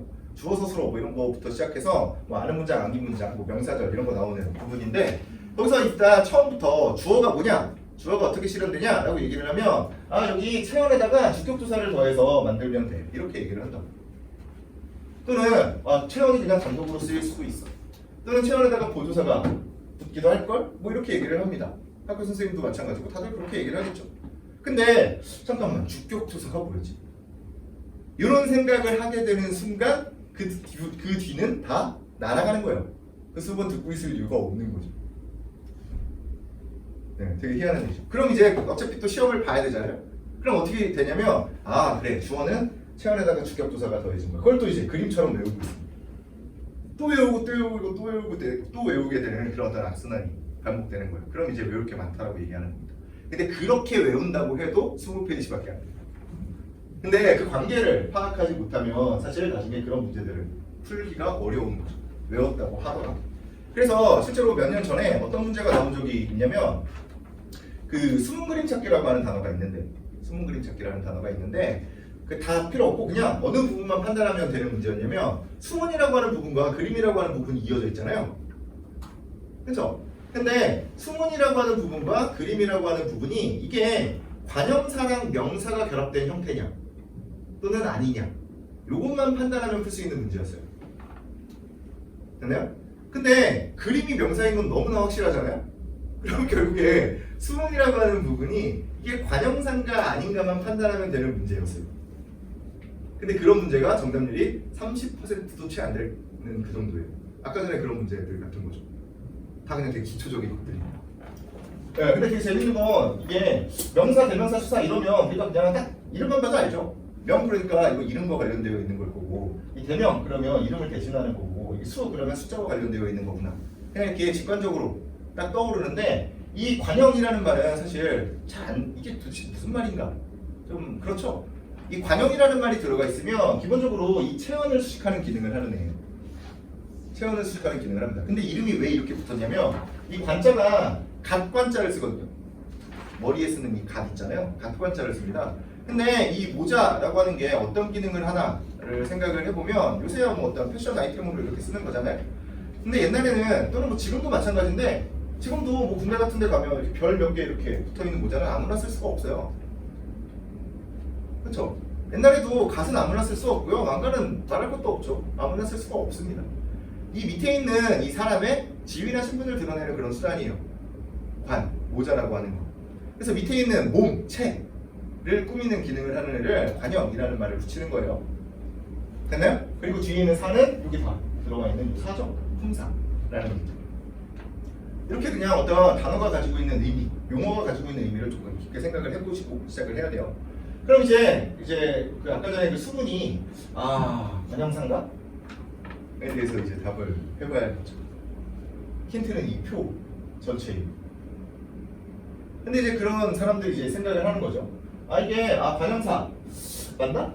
수문이 뒤에 있는 그림, 체언을 꾸미고 있으니까 꾸며주는 말 맞네? 라고 생각해서 꾸며주는 말이 맞구나 이렇게 선택을 하는 경우가 있습니다. 근데 그게 아니죠. 왜냐면 표는 더 넓게 봐야 돼요. 이건 그냥 그림처럼 외우는 게 아니라 이 체계를 이해하고 있어야 된다고. 이 관형사는 뭔가를 꾸며주는 말이면서 요 앞에 불변어, 형태가 변하지 않는 말입니다. 근데 수문이라고 하는 단어는 형태가 변하나요? 변하지 않나요? 변하죠. 숨다, 숨은, 수문이, 숨어서 이렇게 변하잖아요. 그렇죠? 그래서 최소한 얘가 불변어가 아니구나, 수문은 가변어구나, 이렇게 그냥 판단하면 그냥 되겠네요. 엄청나게 쉬운 문제라고. 이 체계를 이해할 수 있는 중학교 1학년이면 충분히 풀 수 있는 그런 문제들이라는 겁니다. 근데 고등학교 3학년 그 중에서도 언어와 매체를 선택했던 그 사람들이 한 20몇 %밖에 못 맞추고 이런 상황이라는 거예요. 인식 자체를 완전히 바꾸셔야 된다는 거예요. 네. 실제로 이게 불변하고 가변 동사고 형용사고 이런 것들을 판단할 이유도 없다고. 그냥 관형사가 아니다만 판단하면 된다. 근데 이게 학생들이 이렇게 받아들이는 그런 과정들도 문제지만 실제로 그 교육을 하는 사람들에게도 문제가 있어요. 책임이 있습니다. 뭐냐면 그 문제가 나왔을 때 제가 그 어떤 재정관 선생님이랑 얘기를 한 적이 있는데 그 재정관 선생님이 뭐라고 얘기했냐면 내가 이걸 관형어랑 관형사를 구별하는 그런 문제를 한 5번도 넘게 얘기를 했다는 거예요. 재수하는 기간 동안 5번도 넘게 얘기했는데 이걸 틀려오냐 이렇게 얘기를 하셨거든요. 근데 그게 사실 말을 들어보면 그치 좀 억울할 수 있겠다라는 생각을 할 수도 있는데 실제로 접근 방식이 잘못됐어요. 관형어랑 관형사를 비교하는 문제가 아니죠. 애초에. 물론 차후에 관형사랑 관형어를 어떤 식으로 구별을 해야 되는지는 얘기를 해야 돼요. 둘 다 똑같이 관형이라는 말이 들어있기 때문에 체언을 수식하는 기능을 하고요. 한쪽은 뒤에 사가 붙어있기 때문에 품사고요. 한쪽은 뒤에 어가 붙어있기 때문에 주어, 목적어와 같은 문장 성분입니다. 근데 어쨌든 나중에는 그걸 얘기를 해야겠지만 애초에 문제에서 요구하는 바가 관형사냐 아니냐라면 관형사가 아니면 무슨 사냐라고 사고과정이 그렇게 흘러가게끔 만들어줘야 된다는 거예요. 관형사랑 관형어를 비교해서 생각을 하는 것이 아니라 관형사가 아니면 다른 품사, 어떤 품사냐를 판단해 볼 수 있게끔 같은 범주에서 비교를 할 수 있게끔 만들어주는 게 실제로는 교육자들이 해야 되는 그런 역할인데 서로 지금 다들 이상한 얘기를 하고 있습니다. 그래서 문법 문제가 실제로 그렇게 암기의 요소를 암기의 요소만 가지고 있는 것은 아니고 그냥 일상적인 어떤 경험들을 기반으로 해서 충분히 풀어낼 수 있다는 겁니다. 근데 이거 표 외워야 되지 않냐? 저 외워야죠, 당연히. 대신 이 표를 외울 때 이 관계를 보면서 외우라는 거죠. 근데 이게 그냥 이 학생들이 막 열심히 공부해서 풀 수 있는 것도 아니에요. 사실 생각해 보면. 이게 뭐냐면 이거 그냥 모국어 사용자면 누구나 풀 수 있거든요. 이 표를 그냥 어느 정도 그냥 보여줬다라고 가정을 한다면 왜 그러냐면 만약에 그냥 수문이라고 하는 단어가 있는데 제가 만약에 수문이라는 단어를 모른다고 가정을 해보자고요. 몰라요. 그럼 이제 국어사전을 찾겠죠.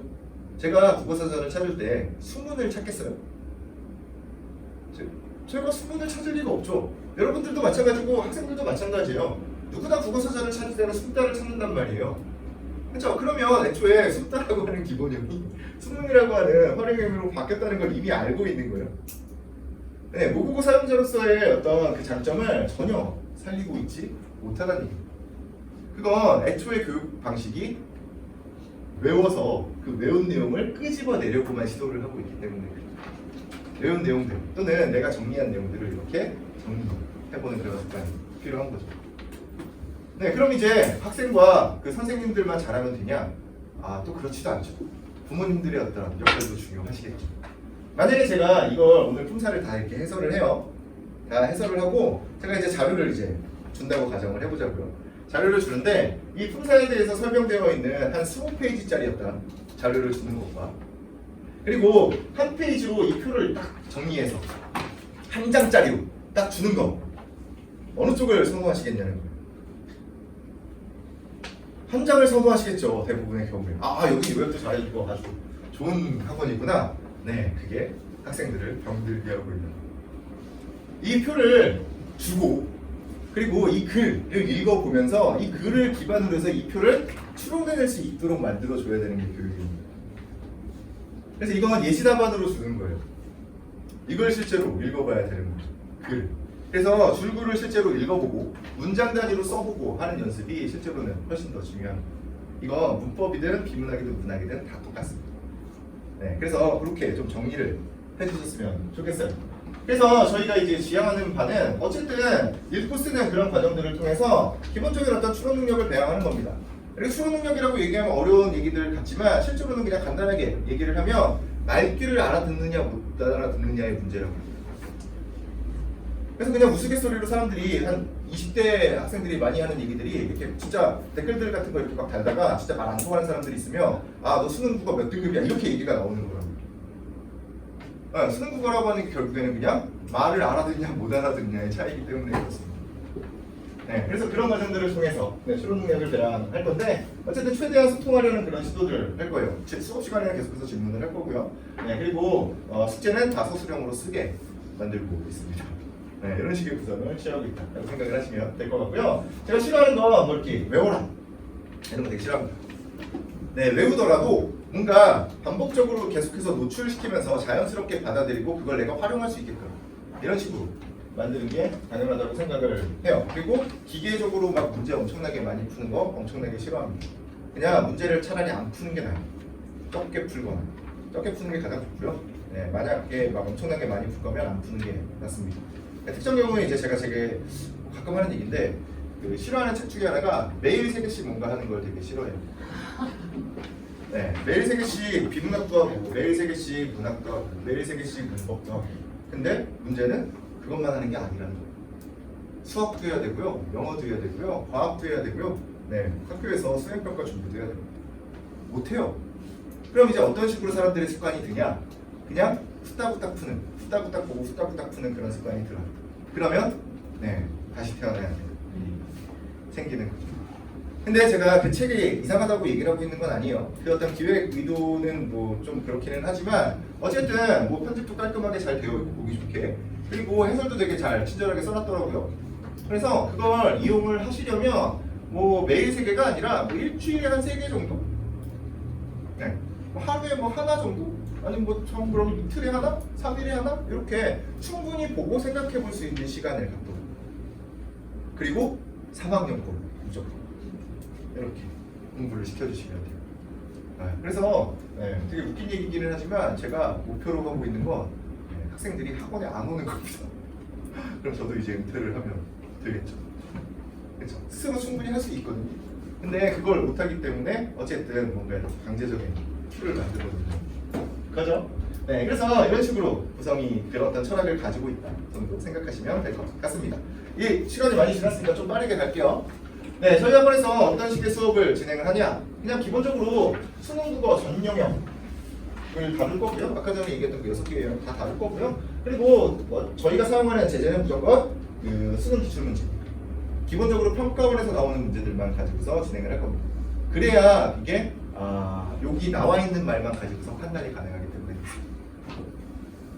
네, 그래서 모든 범위를 다 그런 식으로 얘기를 할 건데 그 문법 같은 경우는 가끔 이제 그 교육청 문제나 EBS 문제를 조금 가져오기는 합니다. 기본적인 개념만 물어보는 그런 어떤 문제들이 수능에 많지 않기 때문에 그 부분만 조금 들어가 있다고 보시면 되고요. 정규반과 특강으로 구성되어 있는데 정규반은 그냥 똑같습니다. 그냥 아까 전에 말씀드린 대로 문학, 문법 그리고 뭐 독서까지 해서 조금씩 차근차근 이렇게 진도를 나가는 그런 그냥 익숙해지도 그렇게 나가는 그런 패턴이고요. 이쪽에 특강은 문법과 고전 시간만 딱 방학 동안 합니다.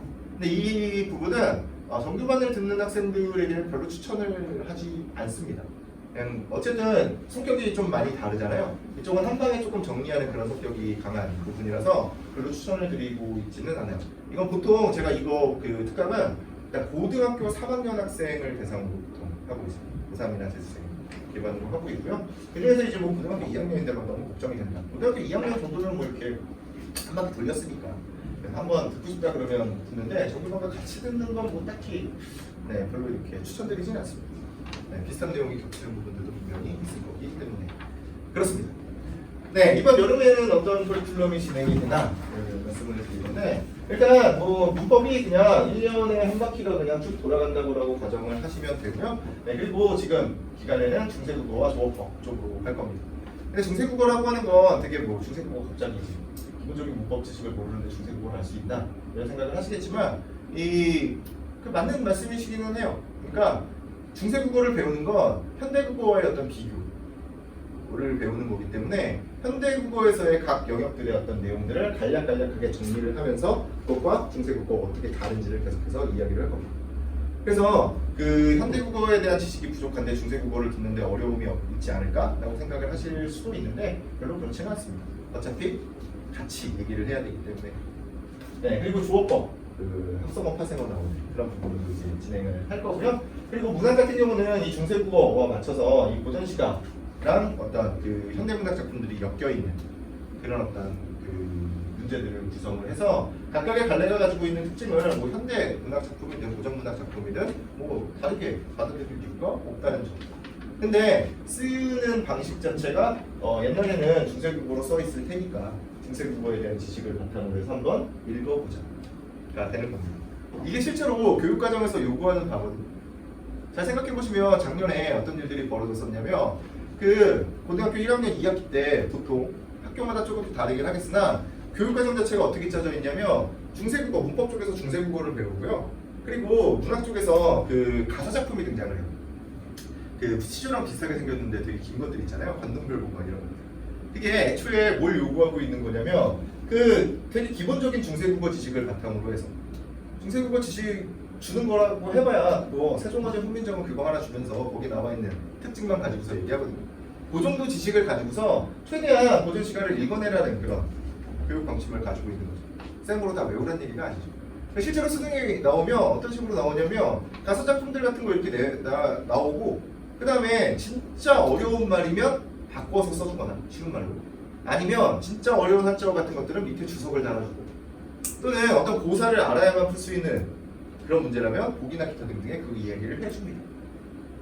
네. 그래서 기본적으로 어느 정도 읽어낼 수 있게끔 이렇게 구성을 할 거고요. 그리고 독서는 아까 전에 그 얘기했던 인문예술, 사회문화, 과학기술 이런 것들을 각각에 대한 이야기들을 했다면 지금 여름 때는 조금 더 어려운 질문들로 구성을 할 생각입니다.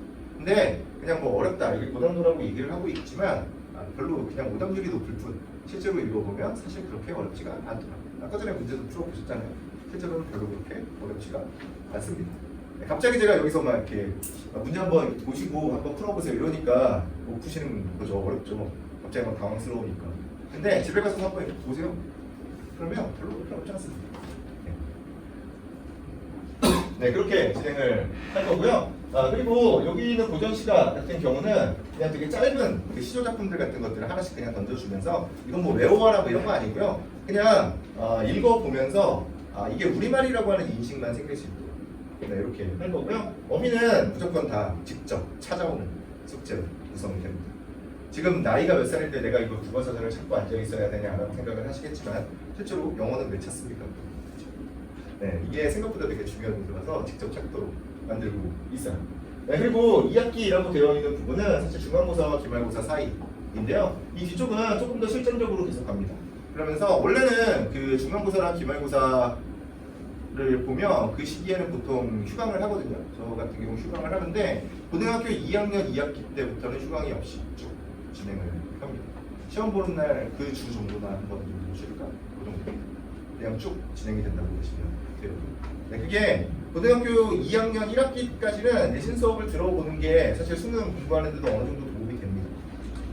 이게 문학을 보통 하잖아요. 고등학교 2학년 1학기 때 대부분 뭐 문학을 하는데 뭐 특정 학교 안 하는 학교도 있겠지만 문학 수업 정도는 들어두는 게 조금 좋아요. 왜냐면 문학 교육이라고 하는 건 어쨌든 그 어떤 공감 능력을 형성하기 위한 건데 최종적인 목표가 그러면 어떤 글들을 읽어보면서 그 어떤 그 시대에 어떤 사람들이 어떤 상황에 처했을 때 어떤 생각을 할 수 있겠구나 정도. 작품 자체를 막 많이 읽어보고 외우는 게 중요한 게 아니라 그 사람들의 어떤 생각에 공감해 볼 수 있는 거예요. 그래서 사실 문학은 사람들이 막 어렸을 때 중학교 막 한 3학년, 2학년 이런 학생들은 어머님들이 오셔서 맨날 하는 얘기가 우리 애가 좀 이상하다. 사회성이 너무 없는 것 같다. 문학을 진짜 말도 안 되는 판단을 하고 있다. 이런 얘기들을 많이 하시다가 나이가 들면 이제 그런 부분들이 없어집니다. 점점. 네. 아직도 있나요? 아직도 있을 수도 있겠죠? 네. 그래서 그 문학 수업 같은 것들은 물론 학교 수업은 계속해서 잘 들어야 돼요. 근데 어쨌든 2학기부터는 계속 운영되는 그런 반들이 있다라고 생각하시면 될 것 같습니다. 네, 수업과 관리는 뭐 간단합니다. 네, 수업은 그냥 3시간 반 수업이요. 원래 보통의 단과 수업이 3시간인데 제가 3시간 반으로 한 이유는 앞에 문제를 풀어볼 시간을 주기 위해서 그래요. 문제를 왜 풀어봐야 되냐면 국어는 무조건 그러니까 어떤 수업을 듣든 마찬가지예요. 인강을 들어도 마찬가지고 뭐 다른 학원 가서 뭐 듣든 학교 수업을 들어도 마찬가지인데 먼저 본인이 무언가 읽어보고 들어가는 게 되게 중요해요. 계속 말씀드리지만 이 국어는 어떤 지식을 일방적으로 주입받는 것이 아니기 때문에 그렇습니다. 내가 일단 읽어보고 판단을 어느 정도 해본 다음에 그 판단한 내용과 앞에서 얘기하는 사람의 어떤 판단 내용을 같이 비교대조해보는 이런 과정들을 계속 거쳐봐야 돼요. 그래야 국어 능력이 향상됩니다.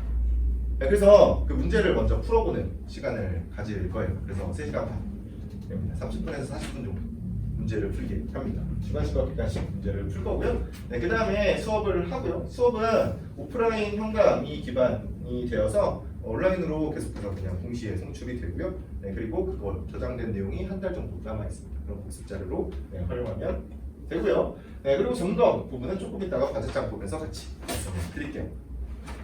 네, 테스트는 두 가지인데 주관식과 객관식으로 구성이 되어 있습니다. 제가 드린 자료 중에 그 003이라고 써있는 이 그림인데 저희 학원 로고가 박혀있는 이게 객관식 문제입니다.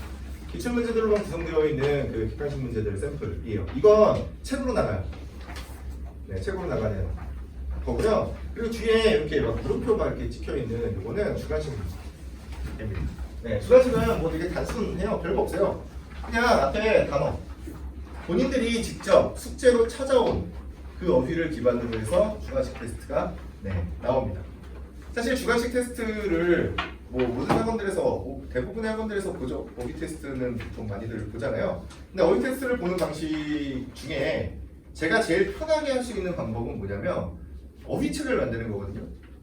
어휘책을 만들어서 뭐 최다 빈출 어휘 막 이렇게 만들어서 한 강당 뭐 한 200개, 300개씩 이렇게 붙여놓고 그리고 그걸 뭐 30강, 40강을 만들어요. 그 만든 다음에 이제 1강 외워, 1강이면 1강 그거 외워봐라. 2강이면 2강 외워봐라.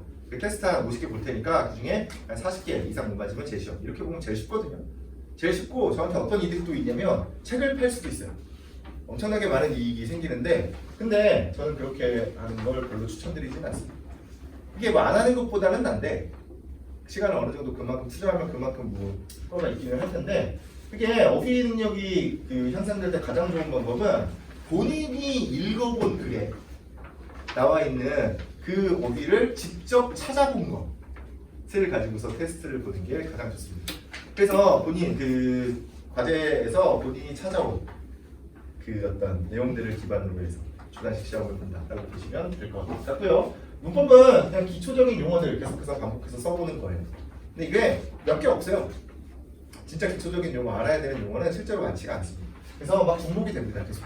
네, 그래서 나중에 너무 귀찮으면 주성분이면 주어서 주어 목적어 보어 이거 다 쓰지 말고 그냥 귀찮으면 주어면 그냥 지음만 써라 뭐 이렇게도 얘기를 합니다. 네, 너무 귀찮을 수 있습니다. 다만 써보기는 해라. 네, 계속해서 익숙하게 만드는 거죠. 네, 고전 시간은 그냥 한번 읽어본 것들 해석 한번 해봐라. 네, 이런 얘기입니다. 네, 이렇게 하고요. 수업은 그냥 기본적으로 일단 그 글에서 뽑아낼 수 있는 것들만 최대한 뽑아내려고 시도를 하는 거죠. 그렇죠? 아까 전에 문제 풀 때도 마찬가지이지만 물론 그때보다 훨씬 더 자세하게 얘기를 하겠죠. 각각의 문장들이 있었을 때 이 문장을 토대로 해서 어떤 것들을 예측해 볼 수 있을지 앞으로 내용이 어떻게 전개될지를 어떻게 생각하면서 계속해서 읽는 그런 과정들을 이야기할 건데 어쨌든 텍스트만 가지고서 이야기할 수 있는 얘기들을 할 거예요. 어떤 배경 지식을 일단 배제를 할 겁니다. 근데 밑에 이제 배경 지식을 이야기한다라고 되어 있으니까 좀 이상하죠. 이쪽은 국어과와 관련되어 있는 배경 지식은 그 이후에 일단 텍스트를 보고서 판단을 하고 그 다음에 배경 지식을 조금 더 할 겁니다. 네. 그래서 뭐 이런 거 있잖아요, 그냥. 그래서 어떤 뭐 아까 전에도 잠깐 얘기하다 말았는데 뭐 윤동주 시인 작품이 나왔어요. 그럼 이제 사람들이 이게 주제가 뭐냐라고 얘기하면 그 어떤 식민지 지식인들이 어떤 거네 뭐 이렇게 얘기를 한단 말이에요. 근데 그게 중요한 게 아니라 처음에 그 사람이 막 뭔가 괴로워하고 무언가 막 이제 내적 갈등을 겪고 있고 이런 부분이 되게 중요한 거잖아요. 그래서 거기까지만 딱 이해를 하면 됩니다. 그리고 나서 이 사람이 어떤 사람이었기 때문에 이런 부끄러움을 느끼고 있었다가 뒤에 추가되는 이런 형식을 만들어줘야 돼요. 이게 사람들이 애초에 그냥 일제강점기의 어떤 지식인의 고뇌 이렇게 시작을 해버리면 어떤 문제가 생기냐면 학생들의 어떤 생각을 되게 이렇게 가로막고 있는 거거든요. 이게 왜 그러냐면 어떤 사람이 계속해서 자기 자신을 되돌아보고 계속해서 되돌아보면서 계속해서 성찰을 하면서 무언가 반성하고 어떻게 조금 더 좋은 방향으로 나아갈까에 대해서 고민을 하는 건 사실 되게 훌륭한 과정이죠. 이건 일제강점기가 아니더라도 현대인들에게도 충분히 무언가 울림을 줄 수 있는 그런 내용들이라고요. 근데 사람들은 그 내용을 뭔가 이렇게 좀 적극적으로 받아들이려고 생각하지 않고 그냥 이거 일제강점기이기 때문에 지식인인데 아무것도 못하니까 이러고 있구나 이렇게만 한정 짓는 거죠. 오히려 그 더 많은 정보를 주는 게 오히려 이 학생들의 어떤 그 사고의 폭을 줄이는 이런 결과로 이어집니다. 그래서 무조건 먼저 읽어보고 먼저 생각해보게끔 만들어주는 게 좋고요. 그리고 밑에 이제 질문과 답변으로 특정 주제에 대해서 자유롭게 토론한다라고 되어 있는데 일정 수준의 어떤 학생 수가 늘어나면 이제 자유롭게 토론하기까지는 조금 힘들고 근데 제가 계속해서 말씀드리지만 저는 중간중간에 계속해서 질문을 이렇게 던지는데 그래서 질문을 던지고 답을 하고 이런 과정들을 통해서 좀 그 소통을 하게끔 이렇게 만들고 있는데 그렇게 하는 이유가 사실 저도 힘들거든요. 왜냐면 어떻게 대답하느냐에 따라서 또 이제 뭔가 얘기가 달라져야 되고 뭔가 이제 얘기해야 되는 것들도 달라지고 그렇기 때문에 저도 힘들어요. 수업하기 가장 좋은 건 그냥 사람들 모아놓고 내가 할 말만 다 하고 나가면 제일 편합니다. 근데 그렇게 하는 이유가 어쨌든 그 학생들이 무언가를 이렇게 표현해보고 말해보는 그런 경험들이 실제로 그 국어 능력 향상에 도움이 되기 때문에 그렇습니다. 그래서 만약에 부모님들이 그 학생들의 어떤 국어 능력을 향상시키게 하기 위해서 그 어떤 도움을 줄 수 있는 부분은 집에서 대화를 해주시는 거예요. 어떤 주제여도 상관없이. 사실 뭐 우리 애는 착해서 그럴 리가 없어라고 생각을 하시는 분들도 계시겠지만 다 대부분 이제 또래들끼리 이야기를 하다 보면 어떤 비속어들 같은 것들이 되게 많은 부분들을 차지를 하거든요. 근데 그 부분만이라도 일단 다른 단어로 대체가 돼요. 어른들이랑 대화를 하면 최소한 저한테 욕을 하진 않을 거 아닙니까? 그렇죠? 그래서 어휘의 폭이 조금 더 넓어지기도 해요. 그래서 일단 계속해서 시키는 거기도 하고요. 또 저희 학원 같은 경우는 또 한 가지 이유는 일단 저희 학원 같은 경우는 입반 테스트가 없어요. 입반 테스트를 하면 저도 사실 그러니까 이게 사업적인 어떤 마인드로 생각을 해보시면 일단 입반 테스트를 봐서 약간 성적이 좋은 학생들을 이렇게 조금씩 이렇게 모으면 처음에는 조금 손해를 보겠지만 이 학원을 키울 때는 원래 그렇게 키우는 거거든요. 근데 제가 그 애초에 계속해서 말씀드리다시피 이 수능권은 누구나 할 수 있는 쉬운 부분이기 때문에 딱히 입반 테스트를 보지 않습니다. 근데 이거 지금 방금 얘기하는 거랑 무슨 관련이 있냐면 입반 테스트를 보지 않기 때문에 사람들마다 약간 여태까지 공부해 놓은 것의 수준이 조금씩 다를 수가 있습니다. 그래서 제가 계속해서 질문을 하면서 눈치도 계속해서 보면서 어디부터 설명을 해야 될지를 계속해서 선을 이렇게 긋는 작업을 꾸준히 하고 있는 거예요. 그래서 수업 시간이 조금 오버되는 경우들이 종종 있어요. 그런 것들 때문에 어쨌든 이런 최대한 말할 수 있는 분위기를 만들려고 노력을 하고 있다 정도입니다. 점검하는 부분이 궁금하시겠죠? 일단 학생들이 와서 30분 동안 테스트를 보는 그 시간에 제가 과제장을 다 걷어서 일단 먼저 1차적으로 체크를 합니다. 그러면 그 체크한 내용을 바탕으로 해서 제가 수업을 할 때 밖에서 이제 조교 선생님께서 첨삭을 직접 써주시는 거죠.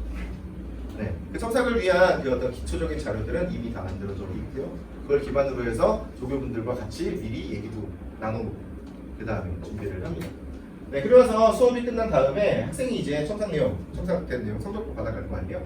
첨삭 내용 이렇게 확인하고요. 그리고 같이 예시답안이 같이 나가요. 그래서 그 예시답안 한번 집에 가서 읽어보면 그러면 이제 하루 한 주 사이클이 끝나는 거죠.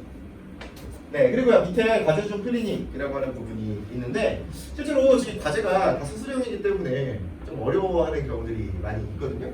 그래서 그 만약에 진짜 어려워한다 그러면 학원으로 부르는 거죠.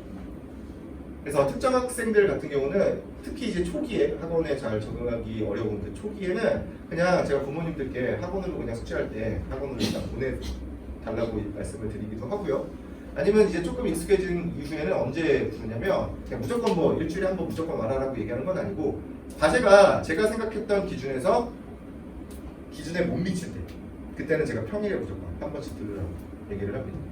그래서 평일에 와서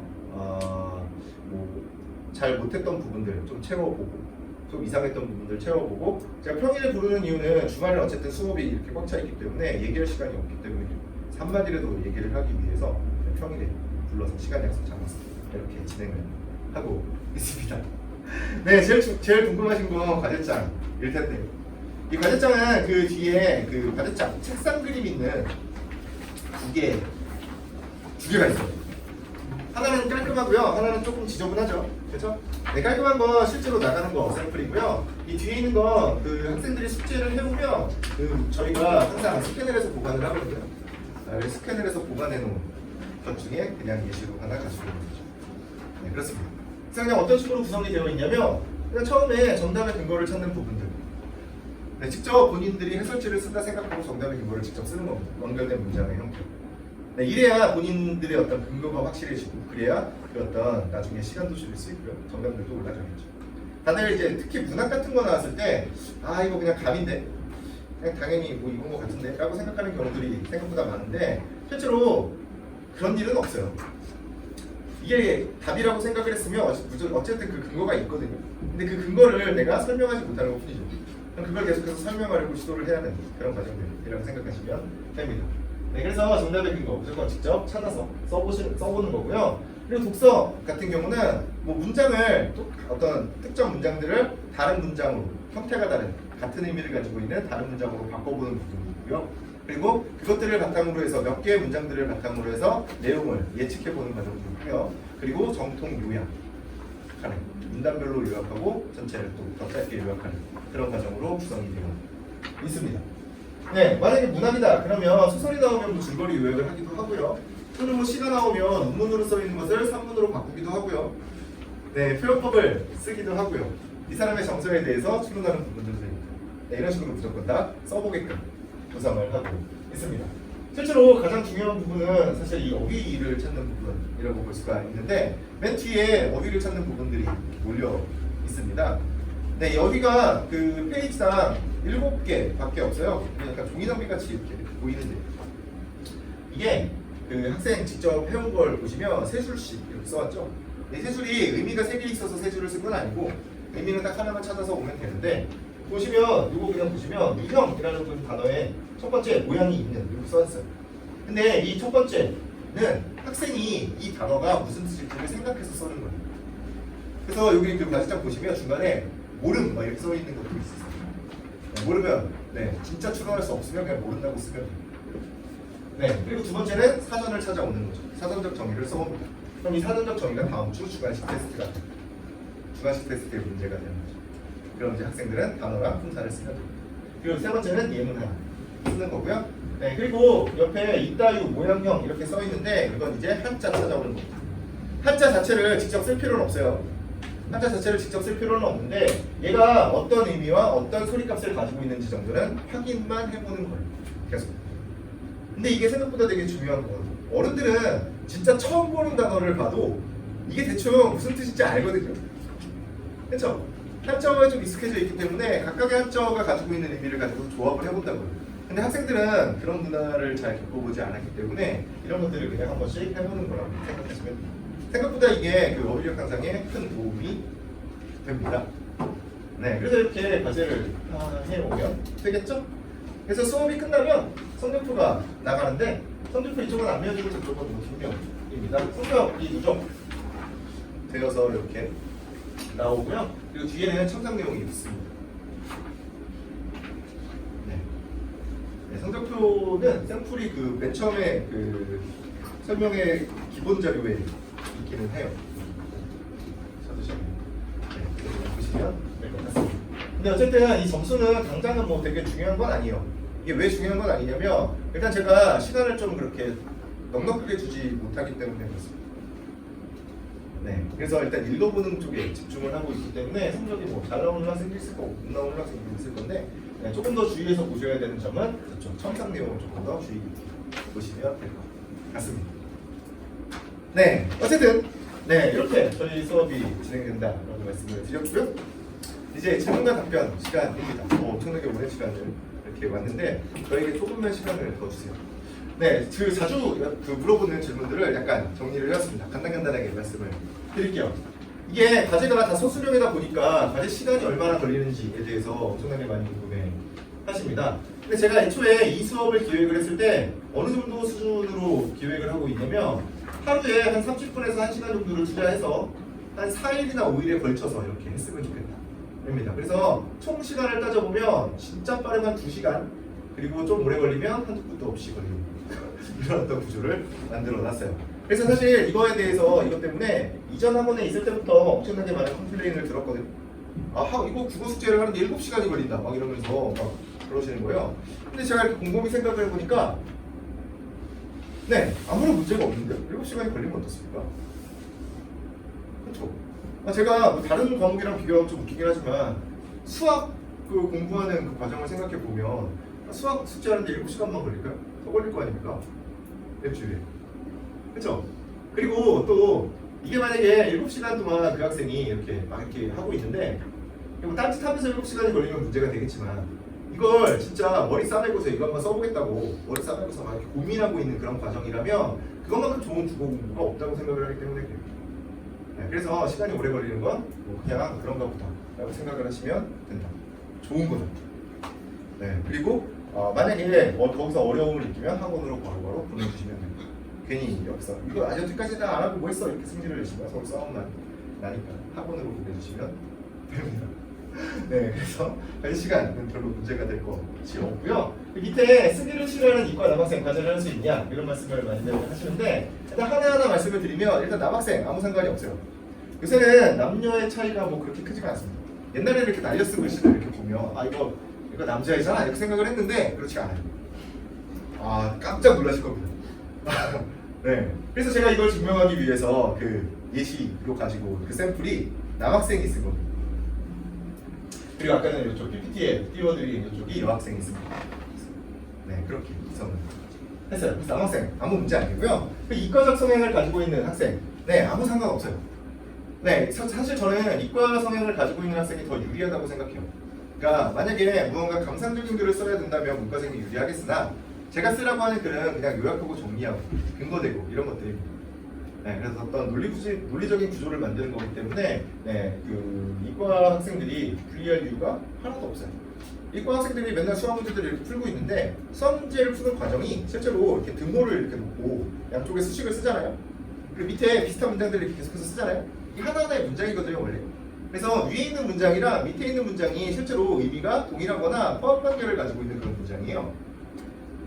네, 그래서 이게 엄밀히 따지면 연역 추론을 계속해서 하고 있는 겁니다.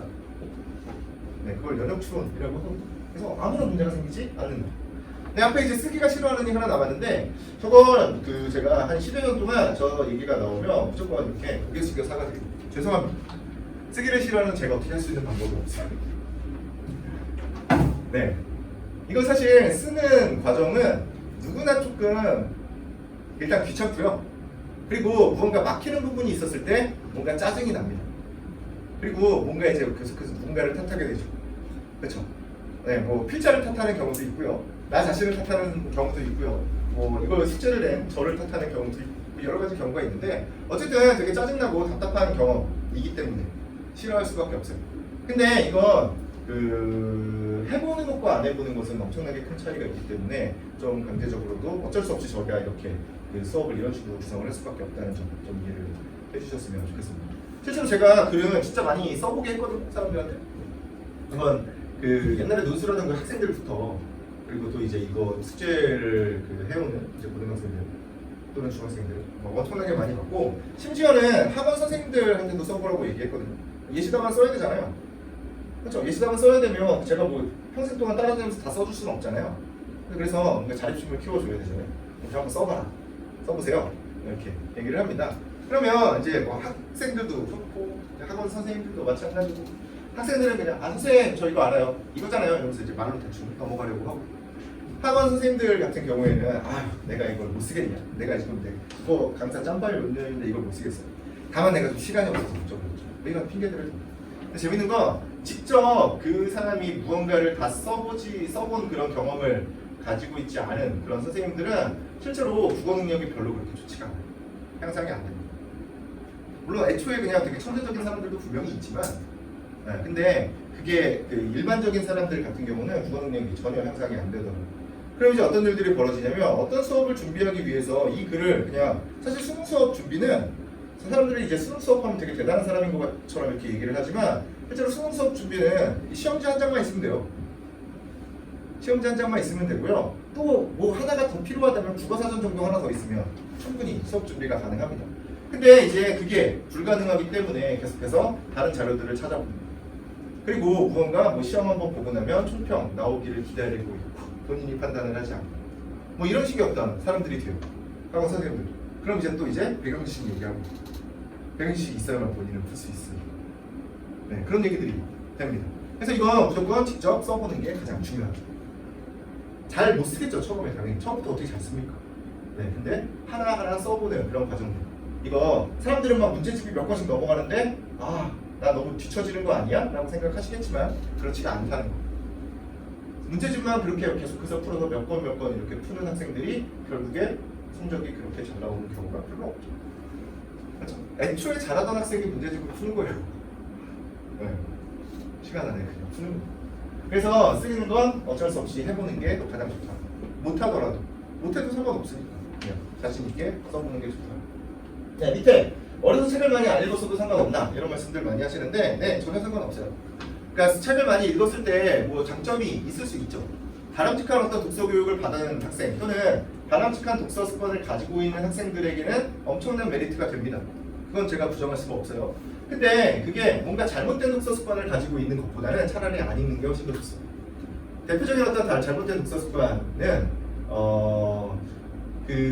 되게 어려운 내용들을 어렸을 때 학원 같은 거 다니면서 많이 읽어본 학생입니다.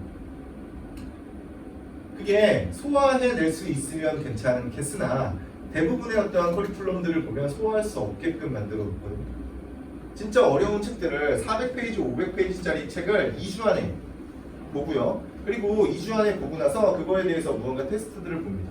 뭔가 이제 내용의 빈칸 채우기 뭐 이런 것들을 보는데 그런 학원을 다녔던 학생들 같은 경우는 대부분 나중에 별로 좋은 결과가 나오지 않아요. 왜 그럴 수밖에 없냐면 그건 그냥 후딱후딱 대충대충 본 거기 때문에 진짜 정독을 한 게 아니기 때문입니다. 근데 그런 학생들 중에도 뭐 잘 되는 학생도 있고 못 되는 학생도 있겠지만 잘 안 되는 학생도 있겠지만 잘 안 되는 학생들이 어떤 식으로 이제 학생의 어떤 성향이 바뀌냐면 분명히 본인이 그걸 제대로 알지 못하는 거잖아요. 그냥 이렇게 대충대충 본 거예요. 제대로 알지 못하는 건데 그럼에도 불구하고 본인이 그것에 대해서 안다고 생각을 합니다. 그러면 비문학 지문 같은 것들도 이렇게 보면서 나중에 수능 문제 같은 것들을 보면 아 이거 내가 아는 건데 이거 실수로 틀렸네 이러면서 넘어가는 그런 습관들이 들어요. 그럼 이제 일단 단기적으로는 강남 대성이나 시대인제나 고등학교 4학년 과정을 거치는 거고 그리고 장기적으로는 다시 태어나야 이런 일들이 벌어지는 거죠. 습관을 잘못 들이는 것보다는 아예 안 읽는 것이 좋다. 게다가 학생들이 어떤 독서량 또는 어떤 정보를 받아들인 양이 적다고 생각을 하시겠지만 실제로 엄청나게 많은 정보들을 받아들이고 있어요. 온갖 과목에서. 그래서 독서 자체가 그렇게 중요한 것은 아닙니다. 다만 어떻게 천천히 읽고 있는지 그 습관을 확인을 하셔야 돼요. 그러니까 만약에 이걸 이제 어떻게 교정을 하고 싶다라고 얘기를 한다면 아까 전에 말씀드린 것처럼 일단 교과서에 나와 있는 것들을 줄글을 읽어보는 습관을 들여야 돼요. 표만 사람들이 외우고 앉아 있거든요. 그거 말고 교과서에 나와 있는 줄글들이 있잖아요. 줄로 쓰여져 있는 그것들을 읽게 만들어주면 됩니다. 잘 써왔을 수밖에 없겠죠. 교과서에 있는 글들은. 그래서 별로 걱정 안 하셔도 된다. 내신 수업은 어떻게 진행되냐? 이제 와서는 뭐 딱히 내신을 요구하는 분들이 잘 없기는 하겠죠.